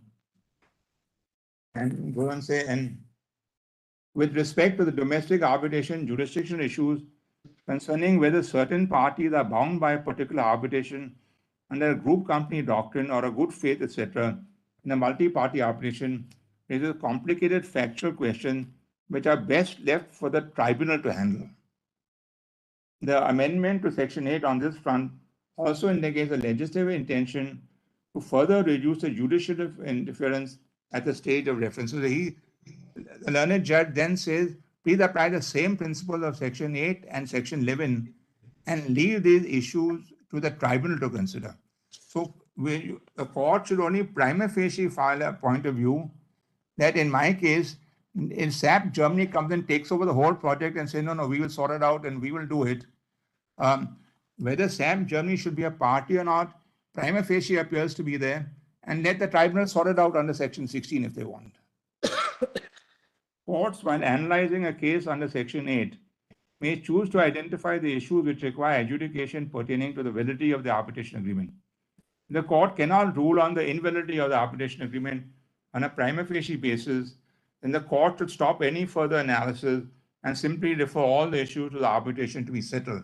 And the learned judge said, Section 11, the principle should be the same. We are cognizant of the fact that the statutory language of Section 8 and 11 are different. However, materially, they do not vary, and both sections provide for limited judicial interference at reference stage as enunciated above. Sections 8 and 11 of the Act have same ambit with respect to judicial interference. The courts under Sections 8 and 11 has to refer a matter to the arbitration or to appoint an arbitrator as the case may be, unless a party has established prima facie summary findings a case of non-existence of a valid arbitration agreement by summarily portraying a strong case that is entitled to such a finding. In the aforesaid case of Vidya Jolia, the court primarily delineated the threshold standard of reference to arbitration.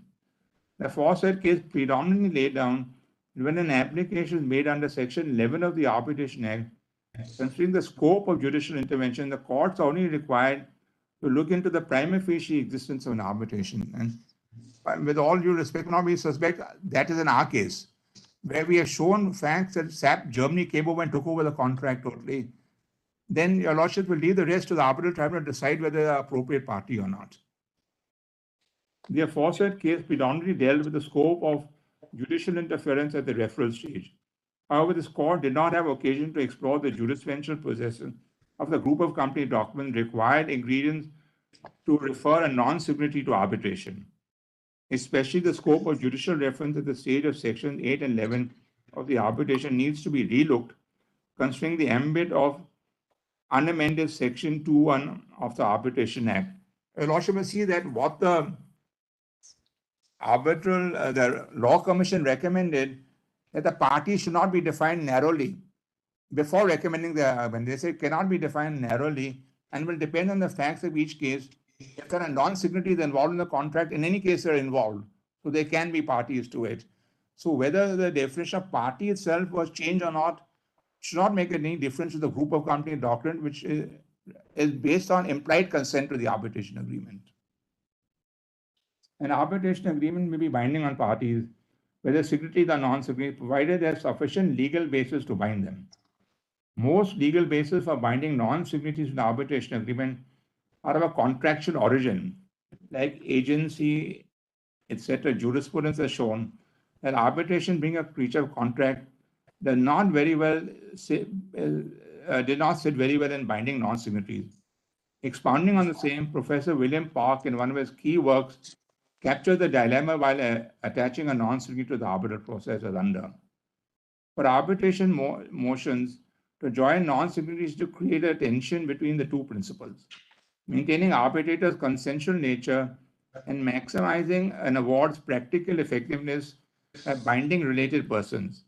Pushed to the limit of the logic, each goal points in an opposite direction. Resolving the tension usually implicates the two doctrines discussed below, implied consent and disregard of corporate personality. The term non-signatory remains useful for what may be called less than obvious parties to an arbitration clause, individuals and entities that never put pen to paper, but still should be part of the arbitration unless the circumstances of the relevant under the circumstances of the relevant business relationship. The label does little harm if invoked merely for ease of expression to designate someone whose right or obligation to arbitrate may be real but not self-evident. More significantly, the fact that a non-signatory might be bound to arbitrate does not dispense with the need for an arbitration agreement.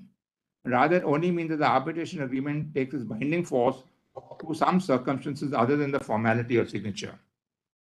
It is evident from the discussion above that the group of company doctrine must be applied with caution, and mere fact that a non-signatory is a member of the group of affiliated companies will not be sufficient to claim extension of the arbitration agreement to the non-signatory. In this context, Gary Bond notes as under group of company doctrine. Another significant but controversial basis for binding non-signatories to an arbitration agreement is the group of company doctrine. Under this principle, non-signatories of a contract may be deemed parties to associate arbitration clause based on factors which are often roughly comparable to the relevant and alter ego analysis. In particular, where a company is a part of a corporate group is subject to the control or control of a corporation affiliate that has constituted a contract and is involved in the negotiation or the performance of that contract. Then that company may, in some circumstances, invoke or be subject to an arbitration clause contained in the contract, notwithstanding the fact